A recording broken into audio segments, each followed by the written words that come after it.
All right, we ready to go? I ate a foot-long hoagie, 4 mozzarella sticks, and I'm going to wash it down with a Pop-Tart. I'm glad to hear that the diet's going so well. Dude, I didn't eat anything all day today. I was at your house. I felt like grabbing your hat and eating it. That's how hungry I was. I was like, oh, I got to get home so I could eat. So which one of you has my Baroness? I do. Okay. Speaking of, I made Josh's night last night. Remember how he posted that freaking PayPal thing saying it's his birthday? Yeah. Did you send him $2? I sent him $20. Did you really? Yeah, I sent him $20. It's his birthday. I said, go buy yourself a Marvel Legend or a G.I. Joe or an Earthrise Transformer. Hey, Mike, what did Levy get you for your birthday? Yeah, I was just thinking that. You be shit, man.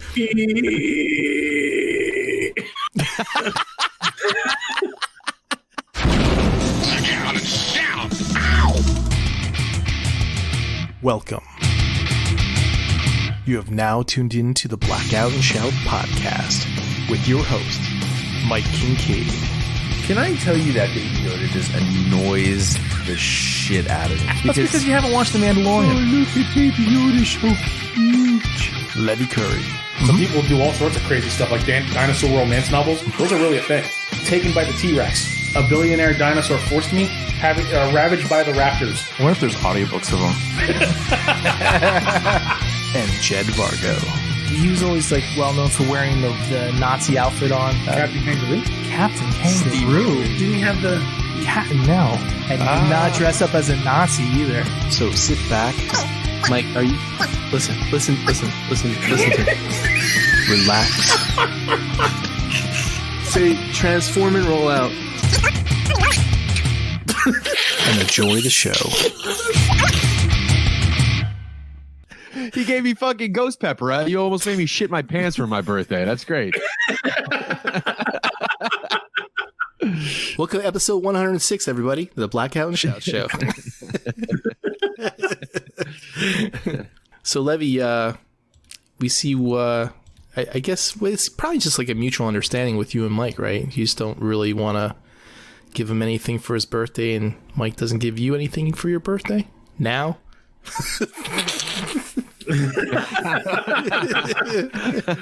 I'm one up.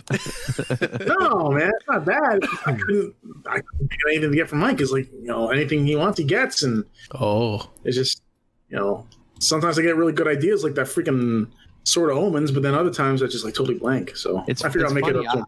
I don't even remember what the fuck I got. Oh, yeah, now I can remember what I got you there for a second, but now I remember. Yeah, so you probably don't remember what I got you either. No, I remember. It's a gift from like 3 years ago. You're like, you got me this. Yeah.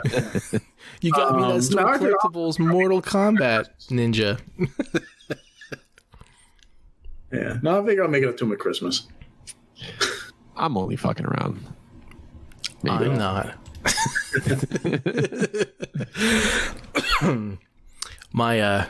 My wife, when she sends like gifts to her brother or whatever, he'll literally like go look up the price and how much it's worth and then price match the same gifts back to her. So like she'll send him like, like a fucking sausage tray with a knife or some shit like that and a hat, whatever, and he'll go on Amazon and be like, all right, that's $12 and that was fucking $13, so I had $25 I have to spend on her. And then it's like, why'd you guys just not get each other anything at all? It's so stupid. So anyway, so episode 106 of the Blackout and Shout show. Legendary. And I wanted to, before we go any further, before I forget, because the last 2 shows, that's like over a month now, I forgot, but I want to give a shout out to Russia, because we picked up like a bunch of listeners in Russia, and I just say shout out to all you guys. Thanks for listening to the show. Appreciate it.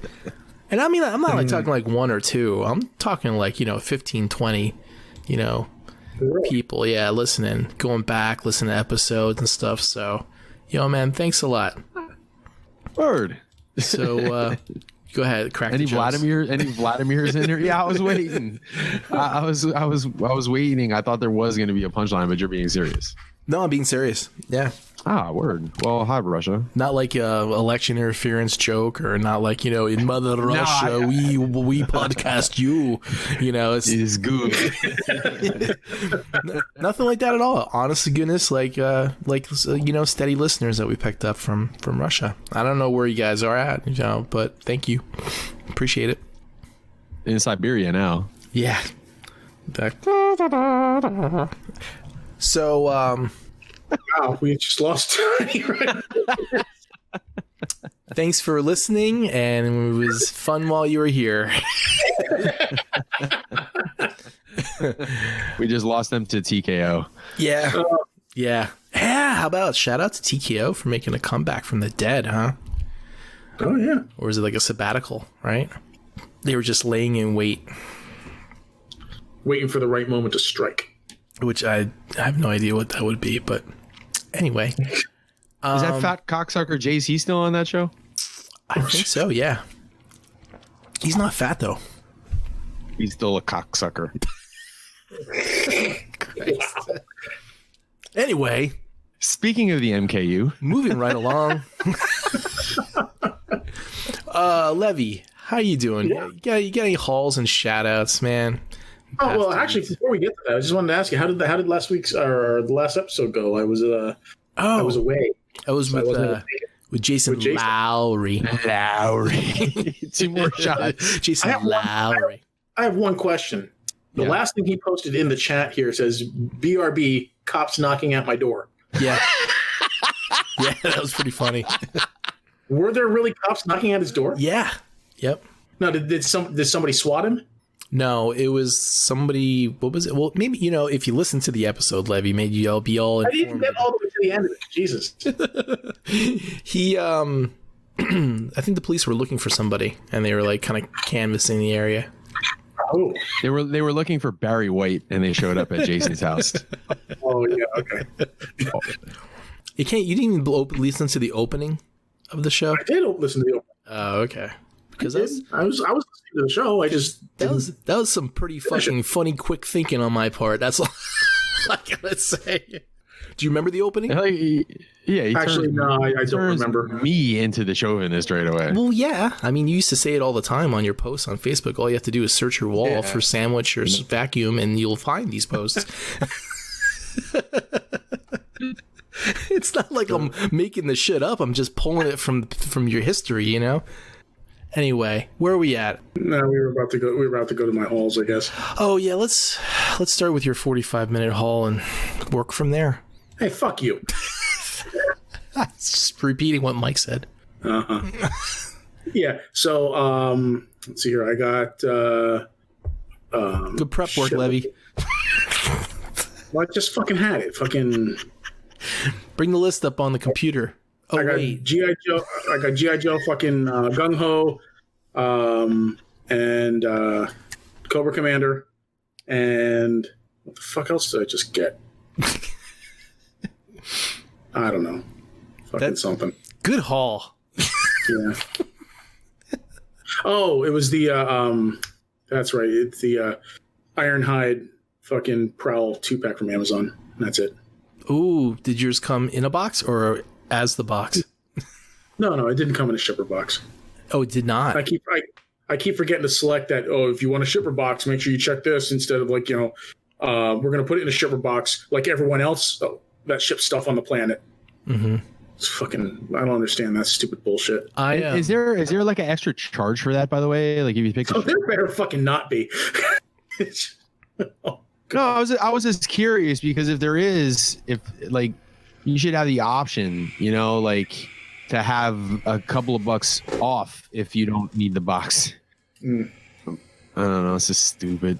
I keep seeing people posting those pictures with the fucking shipping label stuck right to the actual box that, it's like, what?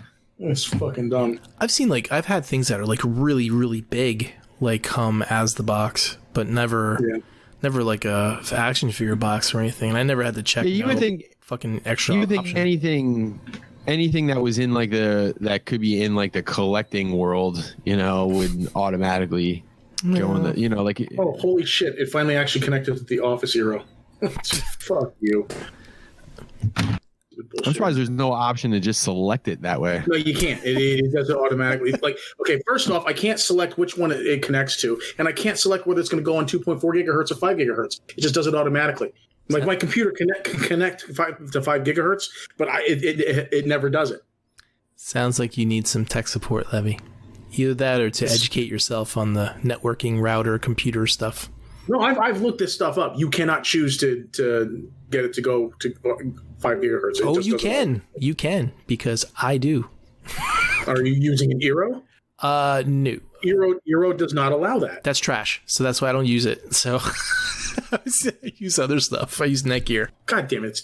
It's stupid shit, man. God damn it. It connected to the goddamn basement again. I swear to fucking Christ. I'm going to fucking kill this thing. Are you there? Hold on a second. Honey! Oh my God. Where's my glasses?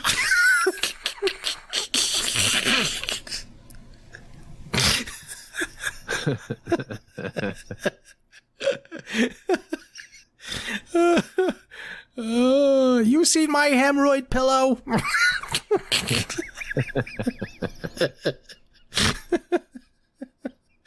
Oh, Christ. Jiminy Christmas. Jesus Christ. Are you ready to do the show, Levy? Yeah, I'm ready to do the fucking show. Are you give me shout-outs? You shout out to Eero? No, I ain't got no fucking... Fuck Eero. Fuck Eero and fuck RCN. God damn stupid bullshit.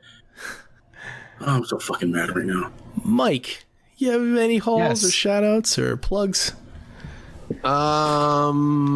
Yeah, I got Overload, which is it was a G1 Micromaster, one of the Micromaster transports. That's the only thing I got this week. I did open 2 GI Joes finally.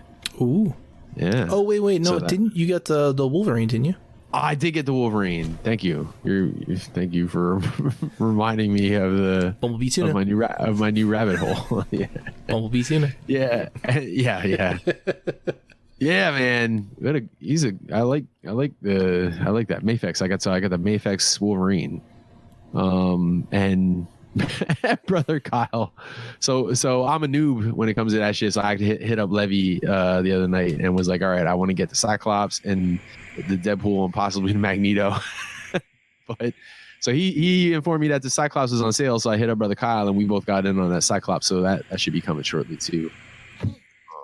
I was supposed to have a Chosen Prime box here today, but the fucking Orange Overlord fucking cocksucker has the mail all fucked up. So that's gonna get here, I guess, when it gets here. So that's not here, so I can't really even talk about it. Wait, doesn't Chosen Prime ship through FedEx? This one's coming Smart UPS. Post. Oh, it's Smart Post. Okay. Oh, it's coming by what now? Yeah, it was coming to. I guess it would have been Smart Post. I don't know. It was definitely it took me to the USPS website, the tracking number. So, hence the delay. Yeah. Let's see, what else did I get? Yeah, that was it. So yeah, the Wolverine and Overload. Plugs. I haven't really done anything yet. We're just finally starting to slow down at work. We're still kind of crazy because all the shit that we've been putting off because we've been working on all the political stuff. We're like still catching up on that shit. So we probably got like another week of craziness ahead of us. So I haven't done a whole lot to plug, and I don't really have a whole lot of shout outs. Shout out to Georgia, PA, and Nevada and Arizona. Go Birds. Go Birds. Go Birds. Yeah, that's it. That's all. How about you, Jed? Let's see. Well, I just went to stop at your house tonight and I picked up my haul from brother Kyle and Gort. So I got a Marvel Legends Storm and Thunderbird. I got that what the hell is it? The Baroness and the bike. I got your MP10 and what was that stuff in the bag? Like an upgrade kit or whatever from. Yeah, the upgrading hands, which are already connected, but the backpack, or the jetpack. Oh, right. Is in there. And I got the Hellfire Club from Gort. So thanks, Gort.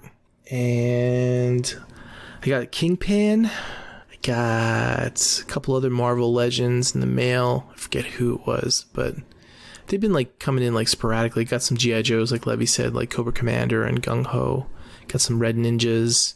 Trying to think if there was anything like really super awesome. Oh, I did try out Verizon's 4G LTE home internet, and that was trash because they throttle your VPN connection at a steady 1.2 megabit all the time. Like, it doesn't matter what time of day or the traffic or anything. As soon as you use a VPN, they instantly destroy your speed. So yeah. So that's going back. I called them up and canceled it. I only had it for like 3-4 days. What was it? It was a 4G LTE home internet. So it's kind of like it's not really a jetpack, but it's basically like a mini wireless router for the cell network. Mm-hmm. And I figured I'd try that out instead of using my hotspot all the time because of the kids and everything with the laptops and having to switch, my hotspot to the wife's hotspot every time I have to go somewhere. But it wasn't worth it. It was trash. Yeah, kind of like this mesh network I got here at the house. See, I actually understood the reason why it wasn't working, and that's why I returned it. Unlike you, who you just start yelling and hitting things. It's all false advertising and marketing. Anyway, moving right along. I don't really have any shout outs except for like Russia, and shout out to the dude who made the poster and Philly said count every John. That was pretty fucking funny. That was pretty funny. yeah, that was pretty funny. I guess all votes matter. Yeah. I don't know where this is going to be when the episode drops on Monday, but we still don't know who the president is, but I think it's looking pretty good for the Democrats on that side of things. And this is a historic podcast. We were on during the last election. Yeah, we were 4 years ago, which was the beginning of this whole fiasco. Yeah, it was sad. It was a sad day, sad night. Whew. Anyway, so shout out to all the followers, all the new followers that we got, Instagram, Twitter, Facebook. Apologize. Happy birthday to Josh Lawrence. Oh yes, happy birthday. In case we might have missed that from earlier. And that's all I really got. And that's all and fuck you, John Bailey. You fucking blowjob. You fucking the ghost of Daryl fucking Dawkins. Shout out to Michael Rappaport. Great rant. You know what? Shout out to Michael Rappaport. Shout out to Michael Rappaport. That was one of my favorite rants of all time. A minute and a half of straight fire. Also, Doors. I gotta shout out to Doors real quick. He was telling me, he was chatting on the side, and he said that he's never been so engrossed in American politics up until like this last week. Like he's like getting into it. And I told him the story about how the Eagles won the Super Bowl and told Trump to fuck off when he said they were the first football team in history to like say no thanks to the White House trip after they won a Super Bowl. And I'm like, to their that fucking KFC cheeseburger dinner they would have had. I'm so proud of those motherfuckers, man. So, you want to move on to the news, or you guys want to hang out till 4 in the morning? Green and orange don't go so good together anyway. But yeah, let's move on to the news. So I only have one death, which was Sir Sean Connery. So if you were under a rock this past week or two, past week I guess it was, he was 90 years old. He was a Scottish actor. He was James Bond, and the father of Indiana Jones. And he was in the Untouchables and tons of other movies like The Rock, and the list goes on and on and on and on. But he won an Oscar in 1988, which he won an Oscar. An Oscar. I think some of the funniest shit that ever came from his stuff, the Saturday Night Live Celebrity Jeopardy stuff. Yeah. don't get Levy started. I love those. I used to watch those at work like 10 years ago. They're the best. Yeah, they are good. He also has been quoted to say that, you really shouldn't, how do you say it? Oh, is it okay to punch a woman? He's like, yeah, you can strike a woman. Sure. He's like, just not like you would strike a man. Just make sure you have an open palm slap. He endorses the bitch slap. Yeah. Granted, that was like in the late 60s, but even still. So hats off to you, sir, Sean Connery. Rushed in peace. Rushed in peace. I love how he was in fucking Highlander, and he was supposed to be like the chief metallurgist from Spain, and he was Egyptian, but he had the fucking Scottish accent still. Just a quick update. I have a quick election update here. Oh, breaking news. Yeah, breaking news. It says that the easiest path for Donald Trump to get to 270 is by losing 60 pounds. Oh. Wow. Do you know what'd be fucked up though, right? What's that? If like because of course they're going to be all these recounts and all these fucking lawsuits and shit. But if they do the recount and he actually wins, then all that shit you fucking said is like fucked, right? You're like, shit. No, it's just, come on. Why would you even bring up that possibility? Coming after me. He's like, yeah, Trump's coming after me. He's got the NSA monitoring all of us right now. Yeah. No net neutrality anymore. You're fucked, Mike. Fucked. I don't think that's what neutrality is about, but No, I get it. I understand. No, the whole throttling by Verizon, that's net neutrality, and that's the reason why I got fucked. Anyway, maybe that's why my internet's such shit. Could be. You never know. I mean, were you downloading a lot of crap? And they're like, net neutrality. They're like, fuck you, Levy. We're not letting you download anymore. Well, I mean, I was watching a lot of porn. Well, there you go. I'm off this week, by the way. I was watching a lot of VR porn. I told you guys I got the Oculus Quest 2, right? Yeah. You said you were gonna get it, but I don't think we actually talked about you actually having it. So that's probably I actually got it. Yeah, I've been watching a lot of VR porn. So isn't it fantastic? It is pretty fantastic. It's like once you upgrade to that, and then you get. I'm not gonna lie. It's pretty fantastic. In fact, probably when we're done here, I'm gonna go down and watch some more. Yeah, like you. What do you just? Do you have to like download, or you just go to a site? Wow. Yeah, just go to fucking Pornhub. Just watch virtual reality porn. Well, listen, man. Listen. You like okay. So if you download it, right, you get better quality because it's local, right? Especially if you get the 4K stuff. But then, like you said, you're talking like 8 to 10 gigs per video. So but it's worth the download because then it's clear, it's not blurry, it's not pixelated or anything like that. You could feel it. Yeah. Feel it. And ePorner is a good place to go because they have a lot of free stuff that you can download. Message that to me. I was gonna say, I just hear Levy grabbing a fucking pen and paper.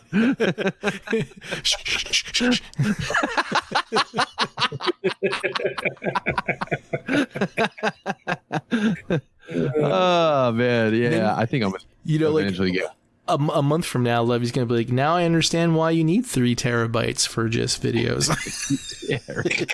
Well, it already crossed my mind because he said you could get like the regular one for like $300, but if you get like the one with the twice the amount of gigs on it for $400, and it's like, well, that's worth the extra $100, man. Well, it's more than twice. It's like the regular one was like 64 gigabytes, and then the extra $100 gets you 256 gigabytes. Oh yeah. The only thing that bothers me about all that is that even the Japanese VR stuff is still pixelated. Oh yeah. Which is really weird. You're seeing like something in 3D and it's like it's pixelated. Yeah, 3D pixelated. Wait, it's really pixelated? Weird. Yeah. Yeah. Well, you know how Japanese porn is pixelated. Oh, okay. Yeah. I mean, I still finish, but it's pixelated. I'm gonna let you finish. I'm gonna let you finish. We need. By the way, Kanye. Sorry to let everybody know, but Yeah, I don't think he's winning this one.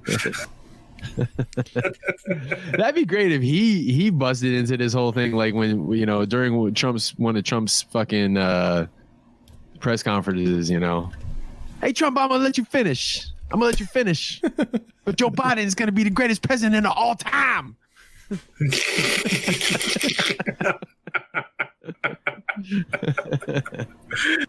Just in case you missed that quote there, Levy, in the description. We have 331 full-length HD movies.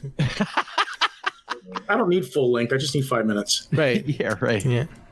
Well, I mean, sometimes you get like the full length one to get you through 2 to 3 weeks. Yeah. Oh, I got full length. All right, let's move. Okay, so Sean Connery died.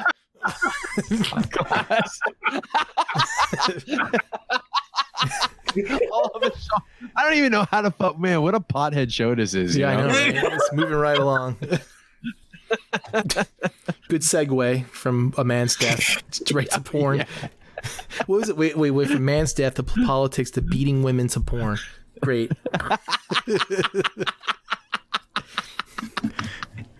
You just need you need a psychologist to analyze some of our fucking tropes just to see how fucked up we are. Move on to the trailers. Why does anybody listen to us? That's the number one question. See, that's the problem. People are listening to us, and we're getting more and more people listening to us. That's the odd part. I guess we just keep doing what we do. Hey, it's moving right along. So anyway, 4 weeks ago, I saw this trailer come out, but I knew Levy, 2 weeks ago, I saw it come out, but Levy wasn't around, so I saved it for this week. So Animaniacs reboot trailer, Levy. Are you excited? Yes, I am. No. Oh, for fuck's sake. Did he drop? What? Did you drop again? Okay. All right. What were you saying? Okay. No, I'm right here. I said, are you excited? And I said, yes. No. Did he make a noise? Or was that his internet again? I think that was the Animaniacs noise. I think. Oh, I said no. I said narf. I said narf because that's what Pinky says all the time. Oh, he goes narf. I had never watched an episode of the Animaniacs, so I'm that reference was lost on me. You're missing out, dude. Animaniacs is fucking awesome. Did you? I watched a few. No, I never really I can't say I never watched it, but I've seen it, but I don't really know. Like, I know enough about that Pinky and the Brain to basically trying to take over the world every day. But outside of that, I'm not really sure that I remember a whole hell of a lot about that show. The most I know about the show is I think Levy doing the countries announcement, right? And like you said, Pinky and the Brain, and that's basically my extent of the knowledge too. But I thought it was pretty funny about how they were like kind of making fun of newer stuff in current events, like how they cashed out for like. Did you see the Cyclops Trump? I did. That was pretty funny. I did. Did you see their the Jurassic Park trailer? No, I don't think I saw that. Oh yeah, you should watch the Animaniacs Jurassic Park trailer. It's pretty funny. Anything else you want to say about it, Levy? Dude, you have no idea how excited I am for that show. Yeah, that's cool. Yeah, it was one of my favorite shows back in the early '90s. Right along, like when I would get home from school, I would sit down and watch Batman animated series and Animaniacs like every fucking day. See, I was a Looney Tunes guy, but I never that like '90s Looney Tunes. I was like out by then, so same. Did you watch Tiny Toons? No, I was like I was watching like How to Shred by fucking like Billy Sheehan or something. Tiny Toons is like late 80s, I think. Arpeggios in 8 Movements by Paul Gilbert. Jed was actually trying to like learn how to get really good. I was just trying to learn enough to get pussy. What did they say? What would that one comedian say? He's like, make sure you learn all the chords to every Oasis song. He's thinking you're good. That's what I like. Yeah, I still have some fucking integrity. Learn every song that people can sing along with. That way you don't have to know the words. That's not a bad idea. All right. Godzilla Singularity Point. Was that what it's called? I didn't realize it had a secondary name. Yeah. Did you watch that? I didn't see a trailer for that. Yeah, it was in the homework. It's in there. Right under Animaniacs. I only saw 3 of them. I saw. There's 4. Must have been the internet again, just skipping on. Oh, bite me. I think I've found the problem, Mike, to Levy's internet issues. Yeah. It's all the VR porn. How did I miss that? I only saw Parallel, Animaniacs, and Attack on Titan. I did not see that Godzilla Singular Point trailer. Singular Point. That's it. Yeah, I did. That was not there. I only saw those 3. Well, it's not like I mysteriously stuck it in there at the end, when people don't know, man. All you were counting the trailers, it's not like I added in an extra one without you looking. It's just so I could say that I won the trailer vote. I mean, so I said this in the chat at some point, but I'll say it again on the show that I got more enjoyment out of watching that trailer than I did out of 9 hours of the other Godzilla trilogy. That's fucking snooze fest that was the Godzilla trilogy. This looks awesome. I think this looks fucking awesome. I mean, it was only a teaser trailer, but there was so much. They showed so many of the monsters. And first of all, let me ask you this, because I didn't really take notice, probably because I just didn't bother reading it. But was this a series or a movie? Do you know? That's a good question. I think it's supposed to be a movie. I'll look it up all. I think it's a movie or series. Oh yeah, Godzilla Singular Point is an upcoming animated Godzilla television series produced by Toho Animation. Yeah, very cool. Awesome. Good. Yep. Cool. Yeah. It looks good, man. I like the animation style. And right out of the gates, by the way, they have like that old, like, Godzilla music, like the horns and shit. You know what I mean? Like that. It took me right back to childhood. Yeah, right. Yeah. I actually dug that. I like the references to like the classic Godzilla monsters. Like they even showed Jet Jaguar in there. Yeah. So the Godzilla trailer, Godzilla. Like right out of the gates, I just like the monsters all look cool. Mm-hmm. Like they look like I guess I had a bad taste in my mouth from the trilogy. Like thought King Ghidorah looks stupid, and the whole Mecha Godzilla is a city and all that horse shit. Like this just looks like a throwback, Well, that's the Rooster Teeth is the one that did those Godzilla movies that did Transformers, the latest Transformers series. So the animation I thought was going to be better, but I think maybe it wasn't so much the animation. Wait, you're talking about this series? Or what series are you talking about right now? You're talking about the other trilogy? No, Rooster Teeth did the boring 3-movie trilogy where they were in space. Well, I didn't think. To be fair, I didn't think the animation was bad. I think the animation was really good. I just didn't like their. It wasn't the technical end of it. It was the design choices or whatever. That was more about that. I was actually saying that before you cut me off. I was saying I was saying it's probably not their fault because they probably didn't write the story. Yeah. So the animation though, you can tell that parts of it are 3D still, but they're especially the monsters and stuff. They're doing a lot better trying to get it back down to like a non-photorealistic type of render. So I can't wait to see how well they blend the 2D and 3D together. I think it looks like it's going to be decent. What do you think, Levy? It looks good. Like I said, I like the vintage art design. Mm-hmm. Is that how I want to say it?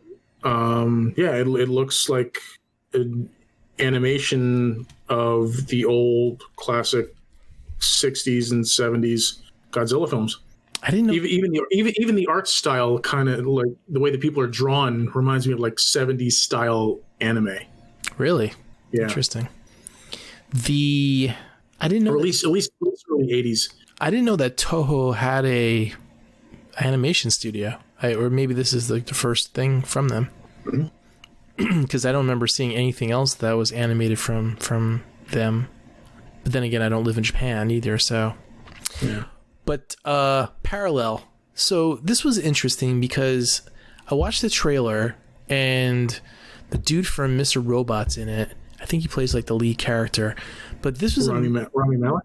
No, the other guy. I did see him in the trailer. No, not Rami Malek. The other guy. I forget what his name was, but the antagonist. Anyway, this was a movie that was done. It was like 2018, but I don't think it really got a release anywhere or anything. And then I saw that Netflix picked it up and it's going to be coming out next month for streaming.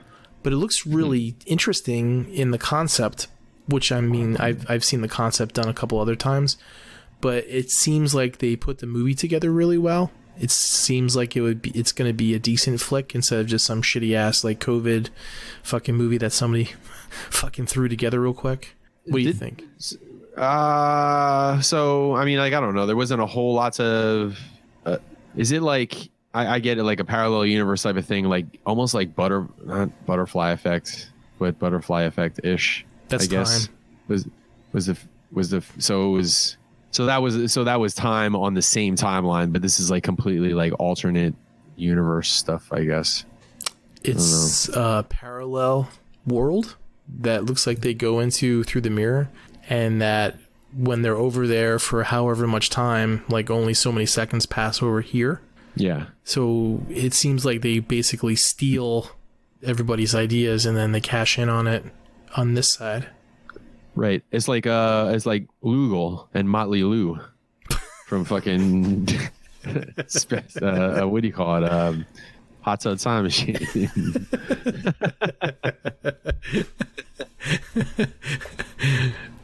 I'd be like, if I went in there and I came back and I went over that universe and released the Chuck Norris shirt before Chuck Norris was born. In some weird fucking time paradox. Could you imagine if you released the Chuck Norris t-shirt in the 1980s?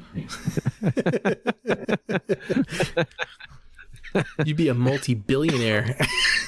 Yeah, right. Yeah. What do you think, Levy?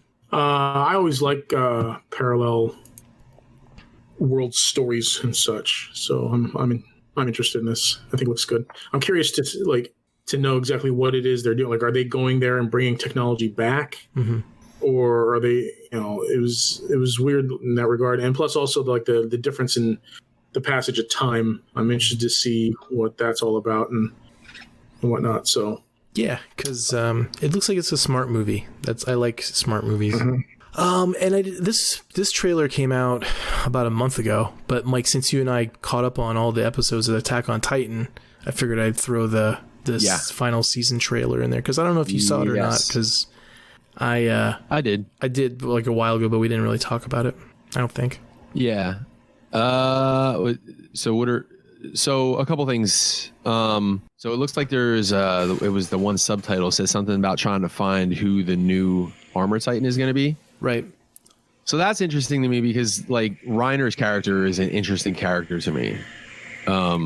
Mainly because he's a nutcase on the brink of meltdown at any second. Just like split personality wise or whatever. So if he is going to be losing the Armor Titan, I'm kind of wondering what he's gonna do before he loses it, because for people that haven't watched it, and I'm not sure how much you know about the backstory and all that stuff, but like anybody that is a Titan shifter, like one of these main Titans, like the Armor Titan or Aaron's Titan or the Beast Titan or whatever, they have 13 years before they die, from the time they get the Titan power to the time that they die. It's like it was like a mirror's curse. So he's going to be out soon. So I don't know. Like if I was a Titan and I was going to die soon, and I was as unhinged as Reiner is, I'd be probably doing some crazy ass shit before I lost the Titan and died. So I'm kind of curious to see what's going to go on there. Also, it looks like the Jaw Titan has been passed on from Ymir. Ymir was the first Jaw Titan. And the Jaw Titan that I saw in this trailer was like a different looking Jaw Titan. So I'm assuming that that's no longer her. So one thing that, like, when I was watching this trailer, and I have the manga, I just haven't read it yet, but did you get any impression at all that this was kind of like a prequel story rather than like after the last season? Well, I can't tell you that you're completely wrong, because they do a lot of they're really kind of like dipping into time travel and that kind of shit. Even towards the end of last season. Yeah. So I'm thinking there was probably some flashback shit in there, but I don't think the whole thing is based on it, but I think that there's definitely going to be some flashback stuff going on, because they do like to do that in order to explain things. Because like when we learned about through Aaron's father's, I guess, origin story, if you want to call it that, and like that kid in the beginning of the trailer, then the war, it seemed like it was like the initial war from like from years ago with Marley and stuff, and not the war that may be happening afterward. I could buy that, possibly. So that's what I don't know if that's if they were talking about who's the new armored Titan going to be. Is it them picking him and it's him, or is it like after that? Yeah. I'm not. I feel like it's gonna be after that, because they did show Reiner then, and he was like a full grown adult, like he wasn't like a kid when he would have gotten it. Okay. Because I think they said he was like, when he was in the Scout Corps, he was like in his 20s or whatever, and if he's at the end of the rope, that means at the beginning of the rope would have been him as a teenager, so he would have been pretty young when he got it. But like I said, they do a lot of flashbacks and stuff, so that's I'm sure there's going to be a lot of that going on in the story, because they showed Aaron's, what do you want to call him, his half brother was like, he looked like he was younger. You're talking about the Beast Titan? Yeah, the Beast Titan, the dude with the glasses. Zeke, that's it. Yeah, because there's a whole story about him, like him growing up in Marley and selling the parents out and all that shit. But I think maybe they might have even touched on that at the end of last season. I can't remember. It seems like it's gonna be. Hopefully, it's not gonna be a weird convoluted story where it's gonna end all. Yeah, like where they would like paint themselves into a corner and then just have to make up some corny, like the ending of a fucking M. Night Shyamalan movie. It's the wind. Yeah, I'm with you. I'm hoping that's not how it's going to be, but you never know. That'd be a bummer, because it's an awesome fucking series. They also show the Warhammer Titan, and the only reason I know who that is because, not who specifically, but like I've kept up on the manga a little bit. So that one, the white Titan, like with the cage looking face or whatever. Okay. That was swinging the hammer around. That was the final, like the 9th Titan shifter. Interesting. Yeah. So yeah, this is gonna be fun, man. But like you said, I just hope for. It's tough. It's tough when a series is this popular.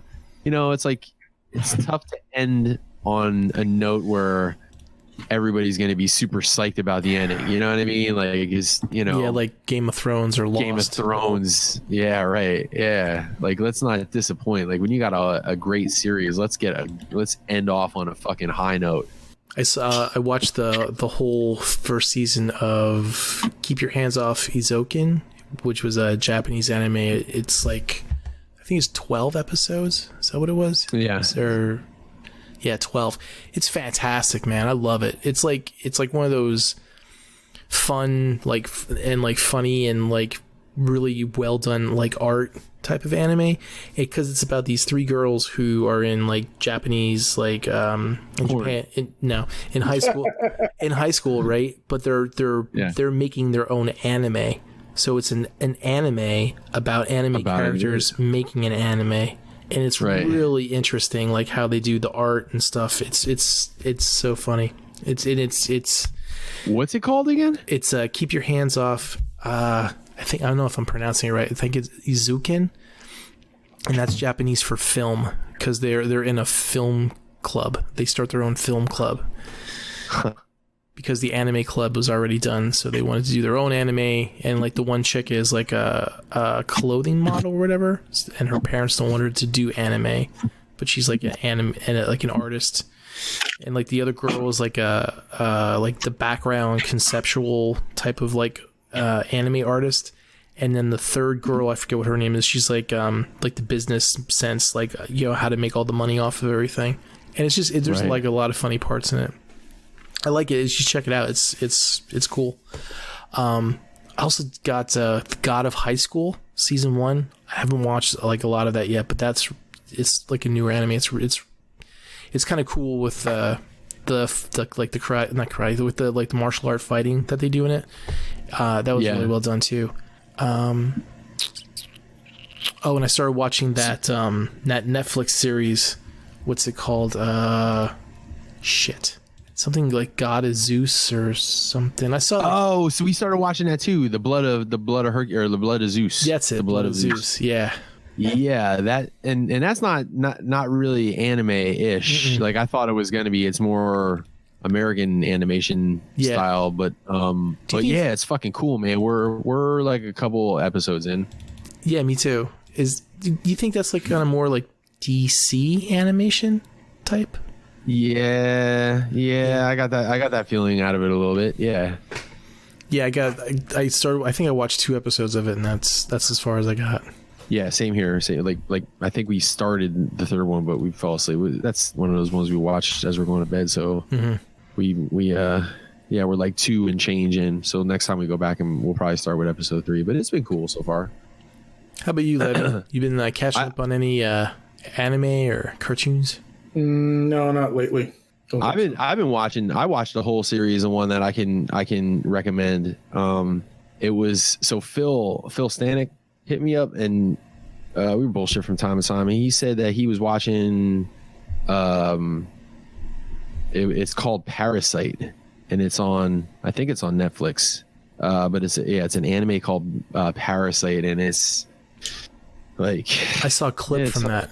Yeah, it's really hard to explain, man. But sometimes the parasite takes over the whole human. But in the main character's case, it took over. It got into his arm, but he used his he had headphones on, and he wrapped the cord around his arm like a what's that when you wrap your tourniquet? A tourniquet, yeah, and stopped the parasite from going all the way up into his brain. So it only took his arm over. So then it was like him talking to this crazy ass parasite hand. It sounds really fucking ridiculous when I describe it, but like it sounds like Venom when the way you describe it. Yeah, like the way with him and maybe 1 or 2 other ones that are in there, it was more like a Venom thing where they could like communicate with each other, because there was another one that didn't take the it's basically if it takes the brain over, then you become the monster and the human is no longer there anymore. But in the situation of the main character and a couple other ones, it was like, it was more of a Venom situation. And it was kind of the same thing, because they could like sense each other when they got close to each other, and some whole crazy ass storyline. But it was slow for the first episode or 2. And then once it got rolling, it got fucking rolling, So yeah, it was a long series or a long season. It was like 24 episodes, I think. Is it just one season? Did it just come out? Just one season, yeah, just one season. But you could kind of see where they could have made two seasons out of it, because right around when the ending of a normal season would have been like around 12, I think, or whatever, I could see like where it could have been one of those season, like it's a definitive ending, but it's still kind of open ended, like right around 12 or 13. Is it spelled with a Y, like Parasyte? Parasite. Yes. Okay. Yeah. I'll get the trailer and send it over to you. I saw the one clip from it when they were fighting in a hallway or whatever, and it looked pretty cool. Yeah, it was pretty cool, and I like the animation style, and the Will Fong scale of crying, I give it only 2 tissue boxes out of 10. So be happy to know that there is very little crying. I still want to do that bit. Like, it's funny to talk about, but I still want to do that bit. Surprisingly, the anime about the 3 girls creating an anime, there was hardly any crying in that as well. Right. And it's because, like, a lot of times it's funny, man. Like, the girls are tougher than the dudes a lot of times in these animes, man. Like, it's, like, even Attack on Titan, it's not the girls crying. It's fucking Armin and yeah, Aaron. And like, Christ. There was a part in that series where because there's all these different clubs that are in the high school, right? And after they did their initial anime and they premiered it for like the student council to get approval for like budget for money to make more, like all these clubs wanted them to make like animes for them, and one of them was the Robot Club, and they made them into complete fucking nerds. It was just fucking hilarious, and it was just like, man, is that what we are? Are we fucking a bunch of fucking nerds like that? Yeah. Because they're like sniffing their snot up their nose, and they're like, it has to be this way. They don't understand. So, but anyways, I give that 2 tissue boxes as well. So let's move on to the news. Maybe we can get done before the day rolls over into new levy. Before like we'll end this show and it'll actually be like Biden against the next Republican for the 2024 election, and we'll just have no fucking clue where the last 4 years went. There'll be a 51st state.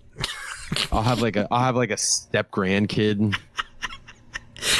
Levy will have working internet. Levy be off dial-up. he's currently watching VR porn on dial-up. How's that? It's like, dude, this dude's been jerking off for 2.5 months. How's that 56K modem burning there, Levy? Watch, he's not even there. Are you there, Levy? Oh my god, he's not. Levy, are you there? Not there? Or are you on mute? I bet she's on mute, so we couldn't hear him fapping away. Levy. Yeah. Oh, there he is. There he is. All right. So were you on mute or were you just sleeping? No, my computer didn't. My internet went out again.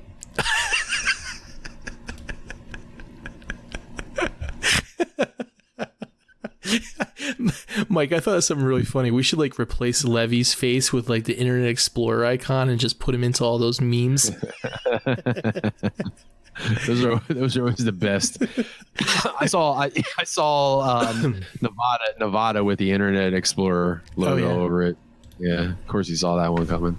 All right, let's move on to the news. Levy, are you ready for the news? Because this is going to be all about you. Okay.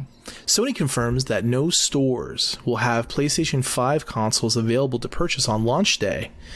Sony is quoted as saying no units will be available in-store for purchase on launch day. They reveal, please don't plan on camping out or lining up at your local retailer on launch day in hopes of finding a PS5 console for purchase. Be safe, stay home, and place your order online. How do you feel about that, Levy? I don't give a shit. Oh, you don't care? I'm not getting a PS5. You're not getting a PS5? No. Oh. I'm not getting any consoles. I'm not getting any of the consoles. No. Oh, you decided to go to the PC superior, console inferior route, right? Yeah, PC Master Race. Yeah, no, I built a PC. So you built a porn time machine. That's what you built. I might get a PS5 later for exclusives that aren't going to become the PS4, but as of right now, there's no reason for me to get a PS5 because the 2 exclusives that I want to play are coming to PS4 anyway. Well, speaking of Spider-Man Miles Morales is going to be there on launch day. I thought you would have been like getting a PS5 just for that. Yeah, it's coming to PS4. So, but what about all the ray tracing and all the cool graphics and stuff that you're going to miss out with the PS5? It's just the ray tracing, really. I mean, I don't need that. Okay. And you shared this earlier this week. The game is beautiful on PS4 as it is without the ray tracing. So. True. And you shared this earlier this week, but they gave him the Into the Spider-Verse costume in that game. Yes. And you thought that was like really awesome. Yeah, I like the way it moved and the way it animated. I thought it was very true to the movie. And I couldn't stand watching it, man. It like really bothered me because it didn't like sync up with the rest of the the game animation. Yeah, that didn't bother me. No? Okay. No. Mike, did you see or hear about what we're talking about at all? Yeah, I did. Yeah. You actually saw it like in the video? I did. What do you think? I mean, I don't like. Well, first off, did you see Spider-Man Into the Spider-Verse? I didn't. Yeah. So as far as the video game goes, like I'm just not much of a gamer anymore. I don't really have an opinion. Even like, man, I sometimes see everybody talking about the PlayStation versus what's the other one that's coming out? Xbox, like, and I couldn't be further from giving a fuck. Just that reminded me when I went to Zales tonight to get the wife's rings cleaned, right, and get her a necklace and stuff, and there was an older woman that was working behind the counter, and she was talking to someone else, and I overheard her conversation, and I heard her go, "Yeah," and then he said, "I don't give two shits about Baby Yoda." And I was like, "What did Baby Yoda ever do to you?" And he said, and she like did this real deep voice. She's like, "I don't give a fuck about that green fucking piece of shit." And I like turned around and I looked and I was like, and it was Vanessa. No. I thought it was. But yeah, it was like I was like, oh, there's more than just Mike out there that hates Baby Yoda. Well, used to hate Baby Yoda. What do you guys think of the first Mandalorian episode? Ooh, it was good, man. Levy, did you watch it? It was good. Yeah. We watched the second episode tonight. Oh, I haven't watched the second episode yet. I have not watched the second episode yet. I can spoil it for you guys if you want. No, we probably wouldn't hear you anyway with your internet, so. Yeah. You could tell us now, but by the time we hear it, we will have watched it. It will be syndicated. This will be like the next time, alternate universe, like where Levy says something on dial-up and then it happens later. He's still trying to do the handshake. I remember, man, trying to look at porn on dial-up. And the pictures would always start coming in from the top. Remember how they would like load in, mm-hmm. So every once in a while you'd be looking at some shit or whatever, and it's like, ooh, nice titties, and then like it would get to the bottom, and then it would have a dick. You'd be like, fuck. Should have a sign that says, "Gotcha." Yeah, fucking dial-up train. Oh man, it's like those pictures that you see on Facebook when you click on it and then it shows Jesus and it says, "I'm disappointed in you." Levy. Yeah. Castle Rock got canceled. I thought that got canceled a while ago, didn't it? No. Well, it was officially canceled by Hulu after 2 seasons. So I actually watched the second season. The first half of it was pretty good. The second half of it was really shitty. So I can see why they canceled it. Oh, the second half of the second season was shitty? Mm-hmm. They turned, what was that girl's name? Was it Kathy Bates? Is that her name? From Misery? Or is that the actress' name? Annie Wilkes. Annie, that's it. They turned her into like this fucking superhero Rambo-ish type of character, and I was like, that's not that's not who she is. So no. They mixed it in. Was she calling people Patootie and Mr. Man? Yes. Oh really? Yep. That's what I was saying. Man. The beginning of it was really good. Like the first half was good, but then they incorporated the whole Salem's Lot thing into it, and then they were fighting. Wait, with vampires? Yeah. Well, kinda. But yeah. Annie Wilkes versus vampire. That sounds awesome. That's what I'm saying. It was really dumb. That sounds awesome. I have to watch that. Go ahead. Annie Wilkes and Paul Sheldon versus the vampires. Mm-hmm. You laugh about it now until it actually happens. Well, remember everybody laughed about Abraham Lincoln versus the vampires, and then that happened. Abraham Lincoln Vampire Hunter was actually pretty fun. Don't forget he likes Happy Death Day, Mike. Oh, fuck you. That's a good movie. It's a head scratcher. That was a fun, entertaining movie. Game of Thrones, the complete collection, is now available on 4K Ultra HD Blu-ray and streaming, Levy. Really? Yep, it's now available everywhere, both physically and digitally, for $209.99 from Amazon. I'm sorry, go ahead. From Amazon and Best Buy. Oh. Yeah, I'll just continue paying my $15 a month for HBO Max.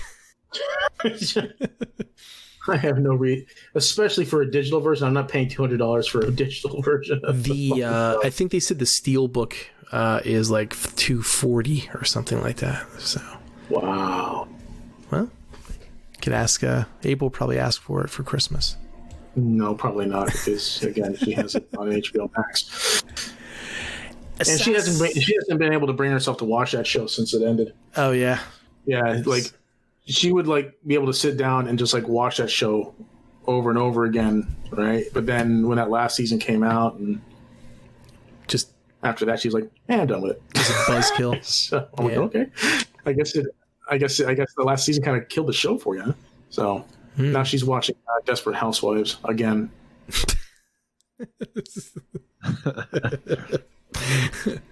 Assassin's Creed. There's going to be a live action and animated series coming to Netflix. Yay! Are you excited, Levy?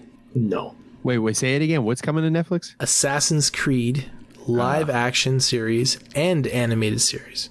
Unless it's Assassin's Creed Black Flag, I don't give a shit. Maybe it will be. Or maybe if it deals with Ezio, then maybe I might be interested, because Assassin's Creed 2 was good and Black Flag was good, but I haven't had much interest. In fact, I have a free copy of Assassin's Creed Valhalla coming because it came with my Ryzen processor that I bought. Still haven't redeemed it yet, though. For your PC? That's kind of cool. Yeah. So I get a free copy of Valhalla. So, and I might try that. I like Vikings. I might play that. I like Vikings. So, but yeah, no, I'm not excited about a Assassin's Creed series or anything. Dude, you got a PC now, man. You should play Odyssey. That was a really good Assassin's Creed game. It was, it was like harkened back. Origins. It harkened back to like good control system, and like it's a really big world, and it was there were a lot of mechanics that were like Spider-Man and stuff. It's really well done. I highly recommend it. It's not all fucking weird like the last like 3 games have been. I heard it was really good, and I heard Origins was good too. I got Origins on Xbox, and I never opened it. I think I got that for free too, but I'm not sure. Pacific Rim: The Black anime series is coming to Netflix next year. Oh. Description is: long ago, humanity defeated the kaiju. Now they're evacuating Australia. Join a pair of siblings and their battered, long-abandoned Jaeger as they battle across a continent of danger. Well, if there's no kaiju left, what else could they be? Could be presenting a threat to them in a Jaeger? Well, Jaeger. I mean, you saw like all those. You saw those animals that are in Australia. So between the spiders and the crabs and everything else that's fucking down in Australia. Snakes. Or the fucking... Do you see those pictures that fucking Alan shared of the hail? Yeah. Jesus Christ. They're like the size of baseballs. Fuck. And the one was like had spikes on it. Like fucking like mace fucking heads fucking flying from the sky trying to kill you. Fuck that. That's funny. Christ. Anyway, so I'm excited. I like to see like more monster anime stuff. I liked the first Pacific Rim. We never actually sat down and watched the second one. It's decent. It was good. Second one was decent, yeah. There was a Gundam. I don't know if you noticed that, Jed, in the second one. I did. I can't remember if that was real or not. That actually was like a real place where they had a big Gundam in front of the building that led on to be them building like the real big huge Gundam, like for real at the Gundam factory. What was I saying? Oh yeah, there haven't been like a lot of giant robot monster animes lately. I don't think so. I think more giant robot monster animes is required. Agreed. Moon Knight casts Oscar Isaac as Marc Spector. Do you care? Wait, what? Do you care? I like Oscar Isaac. I don't know much about Moon Knight, to be honest. Moon Knight. Moon Knight was he had an Egyptian god that gave him power. I can't remember which one. Conduit. He was the avatar of the Egyptian god. And he's basically Marvel's Batman in a way. And it fucked his head up, like gave him like weird fucking bipolar disorder or some shit. When you're saying that there's some. Tell me this again. Is this a live action something that you're telling me about? Yeah, they're doing a series, and Oscar Isaac was cast as. I thought it was a movie. Oh shit! Yeah, it's Yeah, it's interesting. Yep. I thought it was a movie, not a series. No, it's a series. Oh, okay. Yeah, I like Oscar Isaac. I hope he has a little dance number like he did in that robot movie. Oh, Ghost in the Machine, or what's it called? Deus Ex. Yeah. That's it. Yeah, he had a pretty slamming dance number in that movie. I was kind of hoping he'd do that. And I didn't think it was that slamming. After you mentioned that, I went back and I looked. I didn't think it was that great of a dance number. Oh, come on. That was a great dance number. It was no Happy Death Day. I'm sorry, Levy. That's it for the news. Levy, it's your turn. Weird news. Actually, I got quite a few fucking weird news articles this week. Oh, joy. Number one. The first one I call Meow Mix. And this is from IFL Science. And it says, cats caught breaking into human body farm to feast on the dead. Did you guys hear about this? I did not, but I like where it's going. Yeah. Yeah, well, down in is it?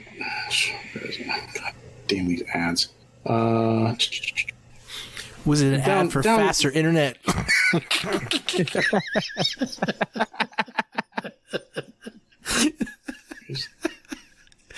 Fios. Oh, it's actually okay. It's in Colorado. Okay, so yeah, in Whitewater, Colorado, they have a body farm where they put human remains out to see what happens to, with the decomposition process, out in the elements, out in the woods or in a lake or whatever, But they found that feral cats have been breaking into the property and eating the corpses.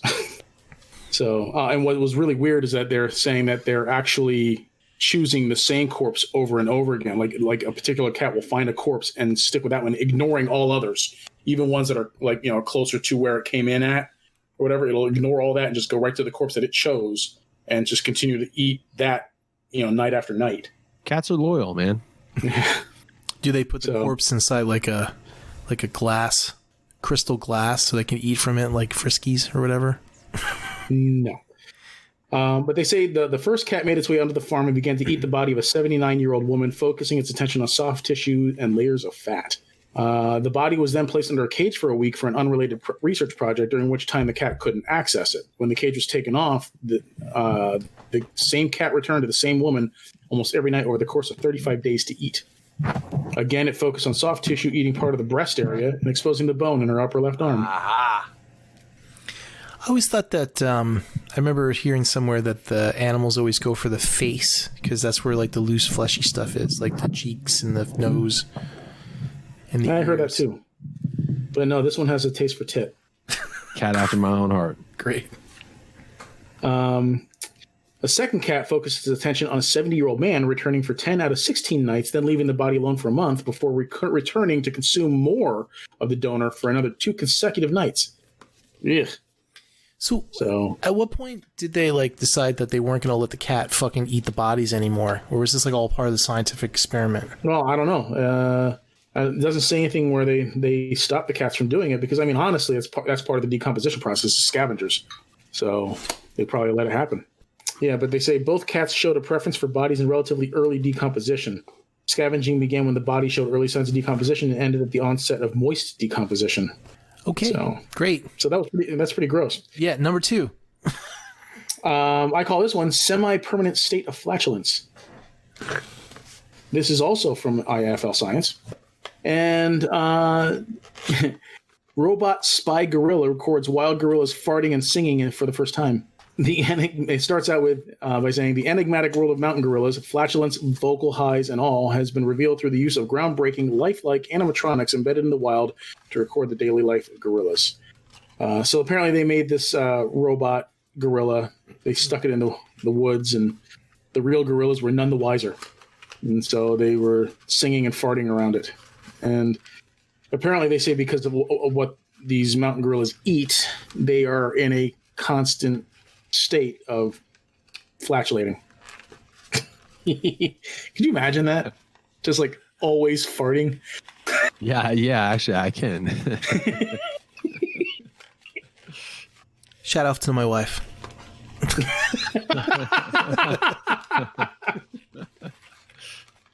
Okay, so perhaps more showing of the great ape's appreciation of the 40 pounds of greens eaten every day is the bellowing farts that erupt throughout the episode.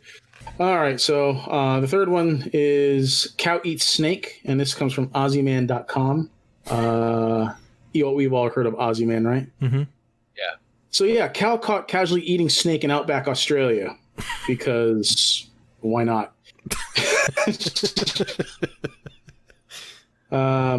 Yeah, so apparently a Australian worker's photograph shows a cow just munching on a snake. Like a big snake or like... Yeah, it's big enough. I mean, here, I'll see if I can... I thought cows were vegetarians. I didn't think they ate meat.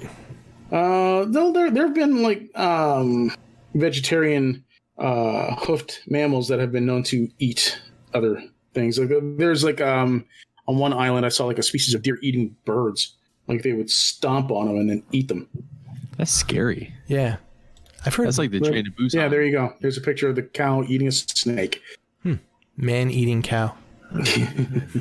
So, but yeah, that's that one. Oh, April sent me this one. So shout out to April. I call this Sausage King Of Chicago? Russian. Oh, God damn you. Russian Sausage King investigators find man handcuffed to bed. Discovery came during search of home of suspect linked to murder of Vladimir Muragov. I see what you did. So apparently, that's okay. baloney. So this article. So the article starts out with. Oh, I'm sorry. This is from theguardian.com. It says an investigation into the crossbow murder of a Russian sausage magnate has taken a bizarre turn as police searched the suspect's home for clues. Instead, found a man handcuffed to a bedpost. Investigators said the man, whom they described as a pensioner, was being held captive and extorted to sign over his apartment, indicating a wider crime ring behind the grisly murder of the oligarch Vladimir Maragov on Monday. Police have arrested 2 suspects in connection with the killing of the Sausage King, which has prompted comparisons with violent attacks on entrepreneurs from Russia's rough and tumble 1990s. But another suspect remains at large. So apparently these guys came and they fucking, I guess they tried to extort this guy and they ended up killing him with a crossbow. They tracked the crossbow to, I think, a pawn shop. And so they found out who the guy was that bought the crossbow. So they went to his house to, investigate him and question him.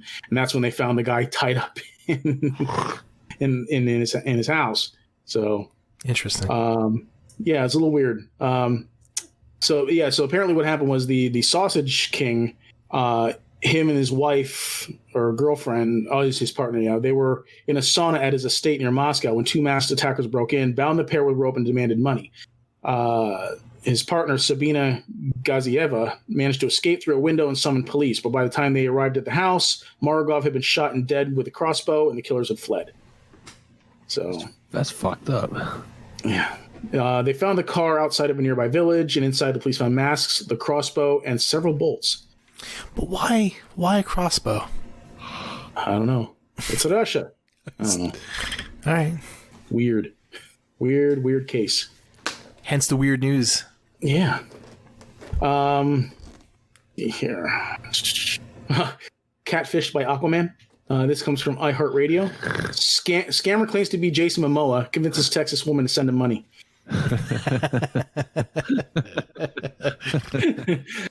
The faux Momoa reached out to the woman through Facebook, struck up a romance, and asked her to contact him through a private chat app. He tells me he loves me, and I tell him I love him back. Okay. I hate pop-ups. Yeah, he tells me he loves me, and I tell him I love him back, the woman said. The woman's name wasn't given to protect her identity. Her adult son says he's not been able to convince his mother, who has no cognitive impairment, that she's being conned. The woman really believes that the person she's talking to is really the actor who played Aquaman. They said they call and text each other daily. He's going to say the woman's name is April McPike. Hey, wait a second. Well, I hope it's not, because whoever's on the other end convinced her to accept 2 wire transfers from him for $30,000, $50,000. She then transferred that money to another account at the scammer's request. That was the money he was going to use to get better internet.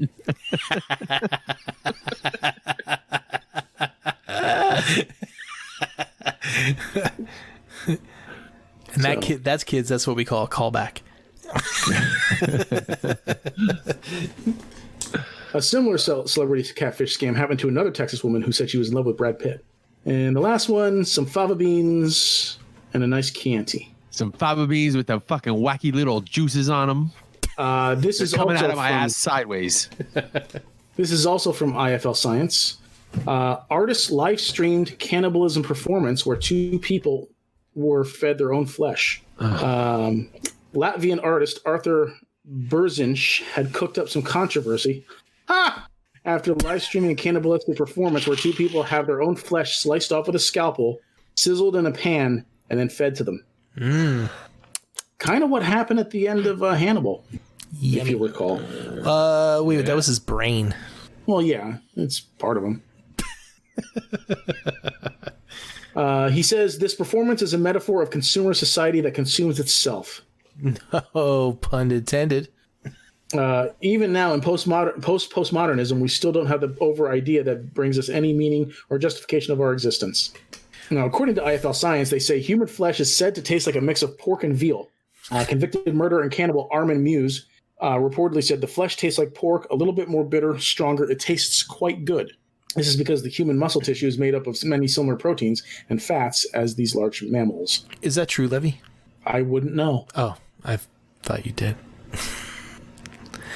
I only play cannibals in video games. Oh, I wonder if what it would taste like if they smoked it. Actually, I said to April, I was like, I wonder what a human ribeye tastes like. See? So that's it for weird news. Toy news, Mike. Yeah, toy news. Yay. So we had an online convention. Yeah, we did. The day or 2 days after we had the last podcast. So here's what we'll do. I'm gonna actually send you guys the link to the whole slideshow is on TFW, so we can kind of like click through the slideshow together and talk about. Oh, I don't know about that with the way my internet is.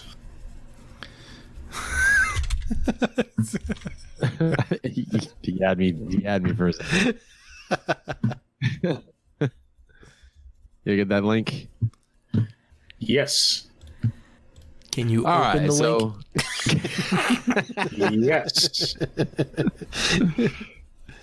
So right out of the gates, may have been a surprise to some people. And by the way, there was no if I remember correctly, there wasn't really like much commentary on this Make Toy stuff that I saw. I don't remember hearing any. Yeah, it was. It was almost. Yeah.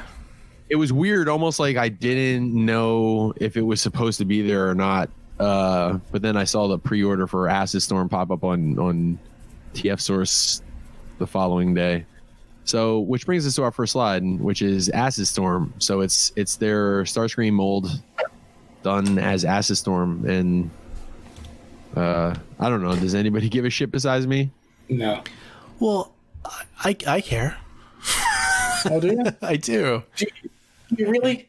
Well, because this is the EX01, so this is the first extra new version, I guess they're calling it, because it comes with all the blast effects, the multiple faces, and all the extra stuff. Yeah, and I guess there's wing fillers. Well, yeah, but isn't there also be something as fixed maybe as well on it that maybe might have not been as good the first time around? I don't know. They say shit like that, but they don't say what the fuck they're fixing. They just say that something's fixed, like fixing issues. Updated part, whatever the fuck.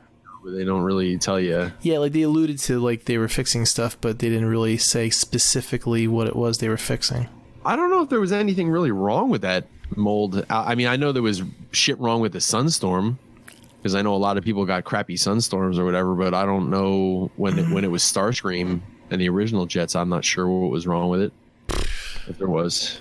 The only thing I could say that was wrong with it is that the face was probably a little too dark because it's hard to see the features and stuff. Yeah, and I agree with you. But when I looked at you know what? You're right. I'm clicking. So I went to the next slide, which is Meteor X, and it looks like they're giving him like a gray face rather than like the really dark gray face that was kind of hard to see. Right. Interesting. With blast effects, a couple extra heads. Yep. Bunch of extra faces. It looks like. Yep. Are you getting this, Jed?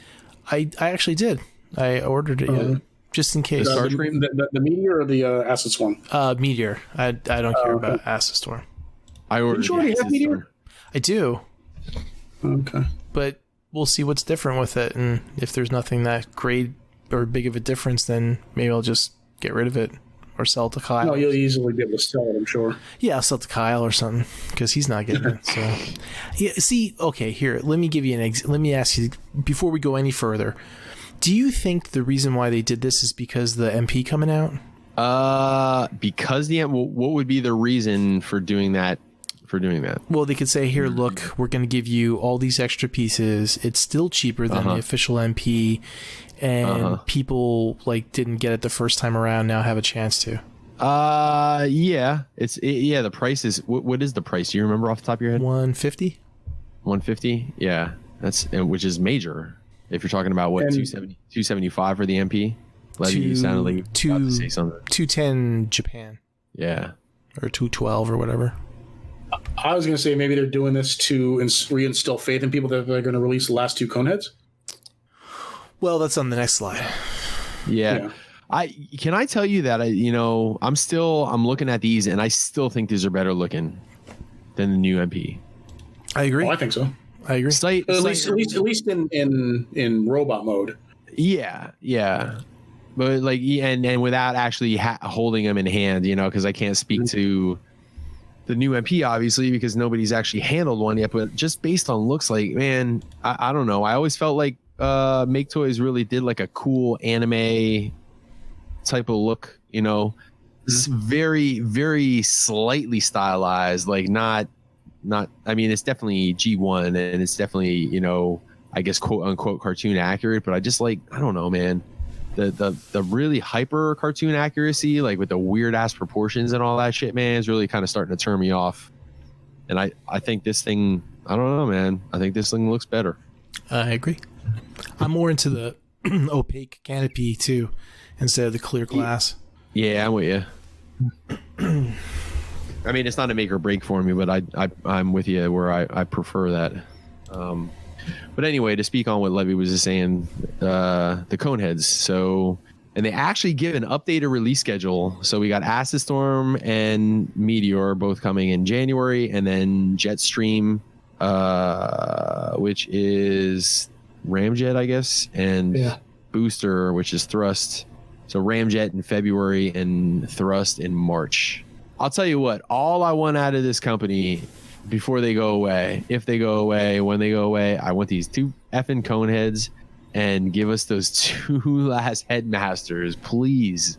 And then I don't give a rat's fucking ass what happens after that. Hey, you still there, Mike? Yeah, I was waiting for. I was purposely waiting to see how long that was going to go. All right, cool. Sounds wait a second. So my internet didn't go out? At that time. You fucking dickhead. I didn't do it. It wasn't my master plan. So up next, something that you guys are probably interested in is this. We got a Cross Dimensions Shockwave coming up. So I know you guys you're pretty happy to see that line continuing. Absolutely. And Levy, did you tell me that this is a rework of the other the Despotron mold? Rider Despotron. Yeah. You know what? I kind of thought that a little bit, especially when I'm clicking through the slides all the way to the gun mode, but the gun mode looked a lot like Despotron. You can tell in the legs and actually in the torso and everything. Yeah. The gun mode is a fucking sloppy ass fucking Michael Bay mess. That's what that is. Yeah, it is kind of Bayformer looking, the gun mode. Yeah, but I don't know. It looks like I asked my kids to make a gun shockwave out of Legos, and they fucked it all up. That's what it kind of looks like. I'm not a fan of this gun mode at all. The robot mode looks actually a little like the Nightverse shockwave, a little bit, but or maybe one of the video game shockwaves. I don't know. Yeah, I don't know. I'm not a big fan of this. I'll get it, but I'm not. I don't mind the gun mode. I think the gun mode looks alright. I'm not a fan of it. I mean, the face is odd. Is it me, or is it like multiple face? Like, I think. No, I was saying I actually kind of I'm actually alright with the gun mode. Yeah, I'm not like the head Levy in robot mode, right? Like you can see his eyes there, but like the way that they have the front cap, like the brim coming down, it's hard to see it. So it kind of looks like he has no fucking face. So I'm. It kind of reminds me of Transformers Prime Shockwave. Yeah, it looks like it almost looks like it has like a Soundwave / Optimus Prime type of like faceplate. See, all I see is like a Battle of the Planets kind of like bird helmet head type of thing. The way it comes out over the top of the eye. Like if you look at look at the second picture with the curled type of cable in his hand, and you look at the helmet, it looks like there's two eyes and two fucking like ears and an open mouth, like it's going at you like a bird. Yeah, now I see it. Yeah, now I can't unsee that. Right. But yeah, I think we gave this enough more time than what it was worth. Up next, Planet X. So the first Planet X offering, this is actually a Chosen Prime exclusive, and it is Helios, and it's some battle armor for. Well, if you go, they actually show the super robot first, but if you go a couple slides past it to the base robot, which is like the Diaclone Blue Optimus Prime. And then if you go back to the first couple slides, that's actually with some armor upgrades added onto it. So that was a Chosen Prime exclusive. I don't know that any of those are left. I haven't checked the website lately, but is that what he transform? What the fuck does he transform into? I don't even know what I'm looking at. Oh, okay. It's a ship. Yeah. So he flies around and stuff in the game, like in multiplayer mode. When you transform, he transforms into like a ship and flies around and such. So yeah, it looks kind of cool. It's got short, stubby wings. So. And then they also have so Planet X has done video game interpretations of these characters since the beginning, but this is the first time they're kind of straying off of that a little bit, and they're actually doing an IDW style Grimlock, which is interesting if you've been a fan. I mean, would you count the Star Saber they did, because he wasn't in any of the games, and they're what's the other one they did, the space chicken dude? Oh, Deathsaurus. Yeah, you're right. Yeah, you're right. He wasn't in the games either. Yeah, you are. You're right. You're right. I mean, I think they were inspired by the game designs, and that like they would fit into the game if they were.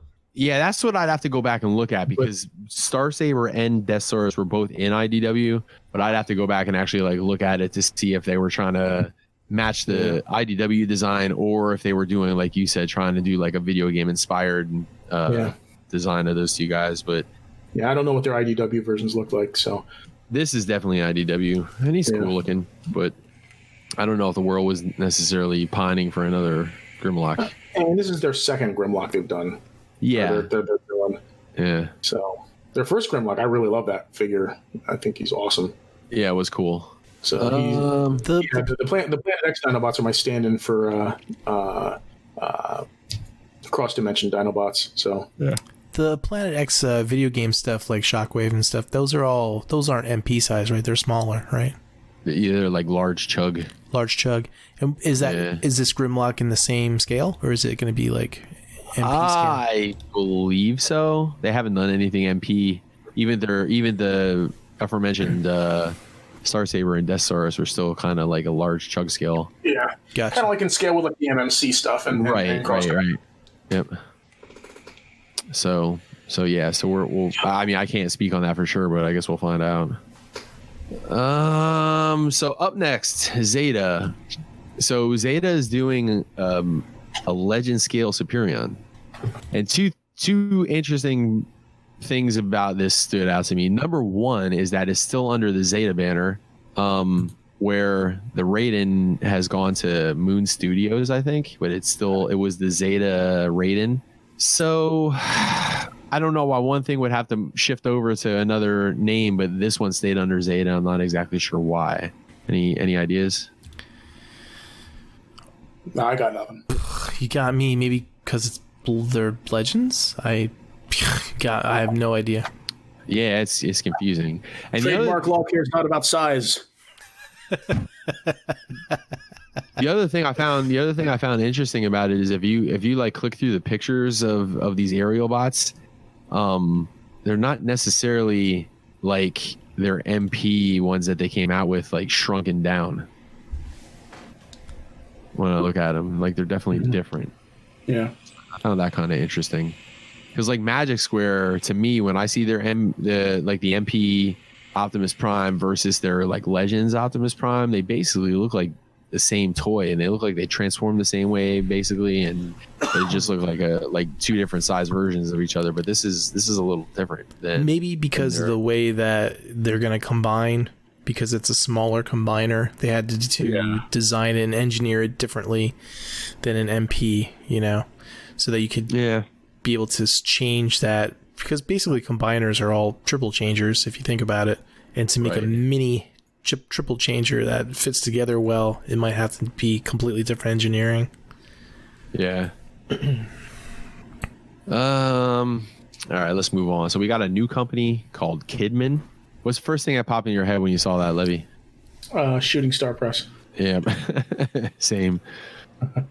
Anyways, so they got and these are non-transforming figures, and the first one is the Grimrock, and the second one is the Emperor. So we got a Grimlock and a Galvatron that I don't really necessarily feel like I give a shit about. You notice that they both shop at the same shoe store. Yeah, I'm not thinking that. The pointy shoe. Yeah. It's a weird choice, man. Like for one of them, Galvatron I guess. design. But Yeah, I'm not really digging that Galvatron design at all. nah, it's out there. Yeah, nobody gives a shit about this, right? Yeah. All right, good. So It's a 10-inch what? Like just a 10-inch Action Master. Yeah. We're getting closer. We're getting closer to those combiner Action Masters, Jed. You know what they should have did? You know what? If we scroll up, you know what Zeta should have did? Just did a fucking mini Action Master combiner. Yeah, but Legend scale Action Master. that would have been really weird demographic buying that shit. Really. Legend scale Action Master. Yeah, Legend scale Action Masters were Action Masters. Like, you know what I mean? The G1, they were like a little fucking 4-inch strange shit. Anyway, next is another new company called Megatank, and they're putting out their first figure, which is also called Megatank, and it is it's a Megatron that turns into a tank, and I'm not sure You don't say. if this is I don't know if this is this from something. Did we ever see this? No, I didn't. It reminds I know me that of Megatron's not this design specifically, but it reminds me of the the crappy animation that we got with was it Combiner Wars with Megatron was a tank? Maybe Probably. not. Maybe not. No, it's too detailed. There's too much. I could see this as a Nightverse Megatron. Yeah, there's a lot of greeble on it. Yeah, I was gonna say it looks like what a big screen Megatron might look like. Yeah. Just because, first off, a lack of color, because it's all just like silver and black, and you got that little bit of red. What's But it's just like What's the, or Mike, maybe you know, what's the metal when it's heated to the point where it has like that blue shine, that hue to it? Galvanized? Is it galvanized? I guess. I don't know. That's the only thing, the cool thing out of this, it looks like they use like galvanized metal in some part of it. Yeah, it does have its it looks like it, I don't want to say not battle damage. What's the word I'm looking for? Do you see the fine print that's actually a 3D printed painted model, and it's not actually metal? Yeah. Unless it's 3D printed in metal. I mean, it's cool looking, I guess. Yeah. Oh, yeah, I mean, uninspired naming aside, right. Yeah, it looks alright. It reminds me of those is it Prime 1 statues that kind of do the I agree. That look. Yep. Yeah, it does kind of have that look to it. Like the ultra detailed, ultra stylized like G1, except that this doesn't turn into a gun, but I know what you're talking about. Mm-hmm. All right. This is where things start to heat up a little bit. So Fans Hobby, next is Fans Hobby, and first up is Wheelblade, which is a masterpiece scaled wind blade that actually turns into a car rather than a jet. Mm-hmm. And shout out to our boy Jason Brennan. This was actually his retool of the original Athena that Fans Hobby put out a little while ago, and he designed the head and the sword and the, what do you call it, the thing on the side that the sword goes in, the scabbard. Yeah, that's it. So did he do like prototype sculpting, or did he come up with a 3D model like render, or? You know what? That's a good question. I don't know how far along he went with it. If he actually did like the 3D printed stuff, or if he just did like the modeling or whatever, like the computer imaging or whatever. But like, does he do that sort of thing? Like the he's going to be, for anybody that's interested, and I don't know if he uploaded it yet, but I know he was working on it a couple days ago, but he actually did the making of Wheelblade, which is going to be a video that's going to be on the Get Right Robot YouTube page. That's going to kind of take you through the process of how he did all that shit. Yeah. And Jay's a really talented customizer to begin with. So, and this is like, he's such a Transformer fan, and to be a Transformer fan that has a product to make it to like mass production, which in this case was 800 pieces or whatever as a convention exclusive. That's convention exclusive debut. Yeah, that's a cool accomplishment for any Transformer fan, And Jay's a good guy, and it's well deserved. And that Get Right Robot logo that's on the box, I did that. Oh, really? Yeah, I did. It's not in any of these pictures, but it is on the box, so that's kind of cool too. But yeah, man. So shout out to Jay. I got one. I don't know if you guys got one, but I got one. No, I didn't get one. I do like that. I do like that vehicle mode, though. Well, when he originally told me that they were going to do Windblade in the Athena mold, I'm like, I don't know, man.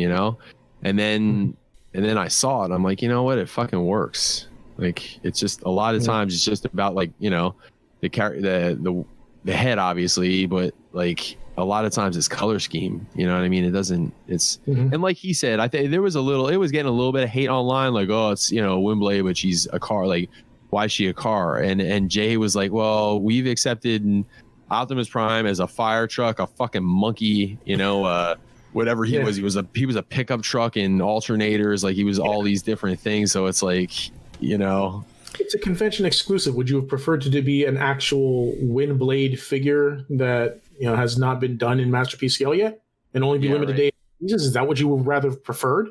Yeah, that would have been rather expensive. Get the fuck out of here. That's Mezco shit, and that's the stuff that Mezco does, where they take like the most popular Wolverine costume and make that the freaking New York Comic-Con exclusive. Right, right. Actually, just to let you know that Optimus Primal was not a version of Optimus Prime.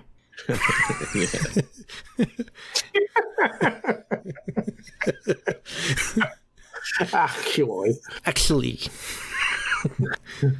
But no, I like the car that they chose for the alt mode, because I'm a big fan of the Porsche 959. So So I just checked on the Chosen Prime site, and there's they are available. So if anybody wants any, they are. Chosen Prime's website is the only place to get that. So, and once again, congrats to our boy Jay Brennan. Yeah, that's fucking cool as hell. Let's see. What is next? Okay, so there's an add-on kit for Overlord, the Fans Hobby Overlord, that makes it a little more IDW. So that's cool. And they're doing. They showed some test shots of this Naval Commander MB-15, the Naval Commander, which is the Armada Optimus Prime, the Super Optimus Prime.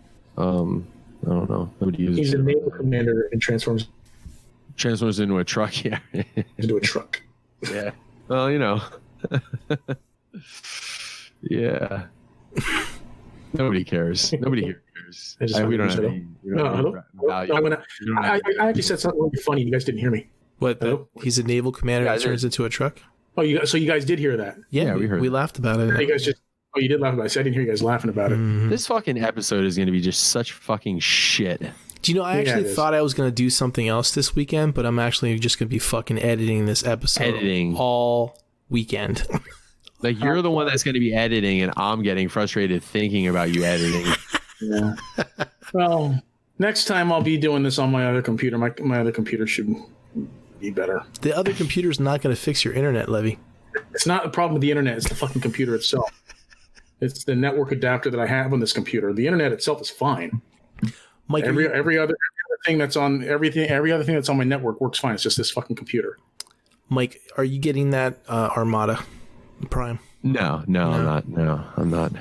What about What about the add-on That's an stuff? excellent add-on shit. I thought about it for half a second, and then I'm like, what the hell do I need that? The only thing I thought about getting it for was like the gun, because Overlord does kind of have like a little pip of a gun. Mm-hmm. The one that comes with him. So I'm like up in the air. I'm kind of leaning towards not, but I know it'll be one of those things like I'm not getting it now, but somebody will end up having it at a convention, and I'll be like, fuck it. I haven't bought anything, so I'll just get some weapons upgrade kits. But I'll tell you what I am getting, and that is the next item, which is MB-14. Wait, what are they calling this guy? Do they have a name for him yet? They do not, but it's Hosehead, the Headmaster Junior. Now Jed's missing. No, I'm here. I was reading the image because I was going to ask you about the where it says study prototype. Yeah. What is it? And transformation study design details to be refined. I don't know what the hell I have any idea what that means. I was going to say, what does that mean? Well, it might be one of those things. Like a lot of times when they do the translations, like the English translation is just so fucking ridiculous. So you don't know what they're talking about. So I don't know if there's something lost in the translation there, but that's and if you click to slide number 91, they show it next to Ace Hitler and Athena. And this is awesome. I'm so psyched on this company. Because they're just I know that they're just going to keep doing whack ass characters that nobody else is going to give us. So we got Ace Hitler. We're getting a Nightbeat and a Siren, and now we got Hosehead, and I'm assuming there's going to be that'll be everybody. And then I'm really super hoping that they go and they do like Squeeze Play Horrible on Fangry after that. I'd be pretty psyched on that, but I won't get ahead of myself. Right now I'm super excited that they're doing these guys.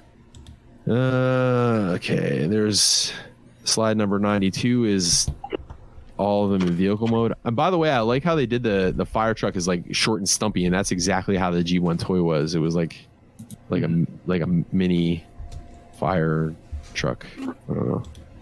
It's strange looking, but it's exactly how it should look. Next couple slides, MB-18, which is I think that it's the Energon Optimus Prime. Yeah, I think that's what it is. The one that like kind of combines with those other vehicles or whatever. Yeah. The chunky Prime. Yeah. Up next, Moon Studio. So I mean, I don't know how much we got to talk about this, but this is the Raiden that used to be Zeta's and is now Moon Studio, and I'm fucking totally psyched on. But this is just kind of a slideshow of like with all the individual robots. That's the first time we're seeing the individual robots, except for the one. I think they showed one at TFCon maybe a year ago, and now they're kind of like giving us 3D renders of all 6. So that's exciting. I'm looking forward to that. Yo, go ahead, Jen. You know what would be funny? You were saying about like how, what was it? Fans Hobby?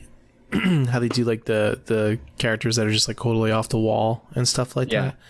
Wouldn't that be hilarious if they did like Fizzle, Guzzle, and Sizzle, and they had like the actual sparks coming out? No, that would be fucking awesome, because I want that shit, man. That like I want all that weird ass shit. Them and like the Trigger bots and the all those guys, man, all that late G1 era stuff. I would love to see some shit, because like I don't know, because you get a feeling that you're not going to see that stuff, but I don't know. These guys are on a roll, so maybe we will. Mm-hmm. But I'm sorry, you guys were talking about the trains. Nah, let's talk about Raiden. I know you guys don't really give a shit about that, but I might actually get 2 of each, because I like how it looks in combined mode, but I like the robots and I want to get 2 anyways, and I don't know who the hell else is going to do a Raiden. Like, I know that Takara talked about it, but did they really talk about doing an MP Raiden? Is that really, I don't know, man. Or is it just a one-off for that show and that's it? Yeah, that's what I mean. Like, I saw so little about it, like I don't even really know what to make of that information, so I'm just kind of taking it at face value. Like, it's just, that's all it was, and I don't know if we're going to see anything out of them. So, Jed, you said you were not excited about this, huh? Not in the very least ever at all. I forget who I said it to. I was like, if someone actually bought this for me, I'd probably give it to somebody. That's how unexcited with Raiden. That's how unexcited I am about this. Well, you don't have any connection to like, you never really watched any of that shit. What, the Headmasters stuff? Yeah. The Japanese Headmasters? I watched it. It was the first time I saw a train fly through the air. So, but yeah, I mean, I was never into trains as a kid. I was never that kid that wanted to train around the Christmas tree. I never wanted to build tracks and stuff. I thought it was really boring, and that just kind of like, that kind of goes to this now. It's like, it just seems very boring to me. I'm sure it's not, but it is. Who hurt you? What kid doesn't like trains? Tyco, maybe? I don't know. Is that one of the train companies? Lionel. My dad set up a train set for me one year around a Christmas tree, and I thought it was the fucking stupidest thing ever, because it just went around in a circle and did nothing. I would make sure it go as fast as I could so I could like smash it into stuff to make it do things, but that was the extent of it. Well, the only way it would smash into stuff is you put that stuff on the tracks. Which is exactly what I did. What kid doesn't like trains, man? I'm like, here comes my Hot Wheels. You're going to cross the track. Oh, no, here comes the train. And then the whole train flip over. And then the poor guys that were working in the log sawmill would be all upset because the train, flipped over. And now they can't feed their family because they don't have a job anymore and they're all laid off. I bet you didn't like those slot car racetracks when you were a kid either, did you? Those, I had an A-Team slot car racetrack, which I loved because it was one of the ones where they would like they would do the drifting move, and if you squeeze the trigger real fast, it would spin, so you could and then go back the other way. Yeah, it was change direction. Yeah. So there was. I had the Voltron one like that. Yeah, it was the A-Team van and the cop car, and you basically chase each other around the track. That was fun. I loved those. I think mine was the green lion and the red lion, and you could do the same thing. Cool. Yeah. But yeah, the train set stuff, man, it was super boring to me. Something about a train just doesn't do it for me. Nobody gives a rat's ass about that but me, so we can move on. Wait, but the raid? I like Levy's gonna get it. Oh, are you Levy? You're in? I might be, yeah. Huh. Interesting. I like Raiden. Yeah. Remember when we first watched Headmaster, I was like, oh yeah, that train guy's cool. No, you didn't say that. I absolutely did. I love the Train guy. You said the train guy is cool. Yeah, because we didn't know his name at the time because it was all Japanese subtitles. I remember being psyched when I found out that his name was Raiden. Yeah. No, we had to watch bootleg VHS of this shit, and it didn't have subtitles, so we had no idea who these Japanese only characters were. Nice. That's back in the day when Power Master, when Jinrai was horny shitskin. Horny shitskin. Horny shitskin. Horny shitskin. We lost some Japanese listeners. Hope we didn't say anything like really derogatory at him right there. Wow, yeah. Let's see. So up next is like 85 slides of this fucking dive bomb from Kang Toys that we've seen 100 fucking times already. Oh, they could have at least shown the fucking gorilla. Yeah, dude. Yeah, but they won't. They'll do him last. I'll be so upset. I think they'll save him for what I'm last. most looking forward to because it's a new member of the Predacons. Yeah. And you know what? The Predacons could use an ape. A semi-permanent state of flatulation. So it's not gonna be Optimus Primal, right? So it's gonna have to be some new character, right? yeah, it'll be a new character. Question. Yeah. Do you think Optimus Primal was in a constant state of flatulation? Probably. He was a much more convincing gorilla, and he had to, be as lifelike as possible. I can't wait till they reveal the ape member of the team, and it's like not primal. It's just like a Predacon ape. Yeah. And so we can declare that it's already a better character than Optimus Primal was. What if it turns out to be what's that dude's name? The Decepticon triple changer, or what's his name? Fuck. Your favorite toy, Levy. You said you hated the toy so much. I don't know. And he was an ape? Oh, Ape Face. Ape Face, thank you. Oh, Ape Face. Yeah. What if What if it turns out to be Ape Face? I think it's going to be a completely different new character because all the Predacons were like this yellow and orange and red color scheme and shit, and so I'm imagining the ape is going to be the same. I guess we'll find out.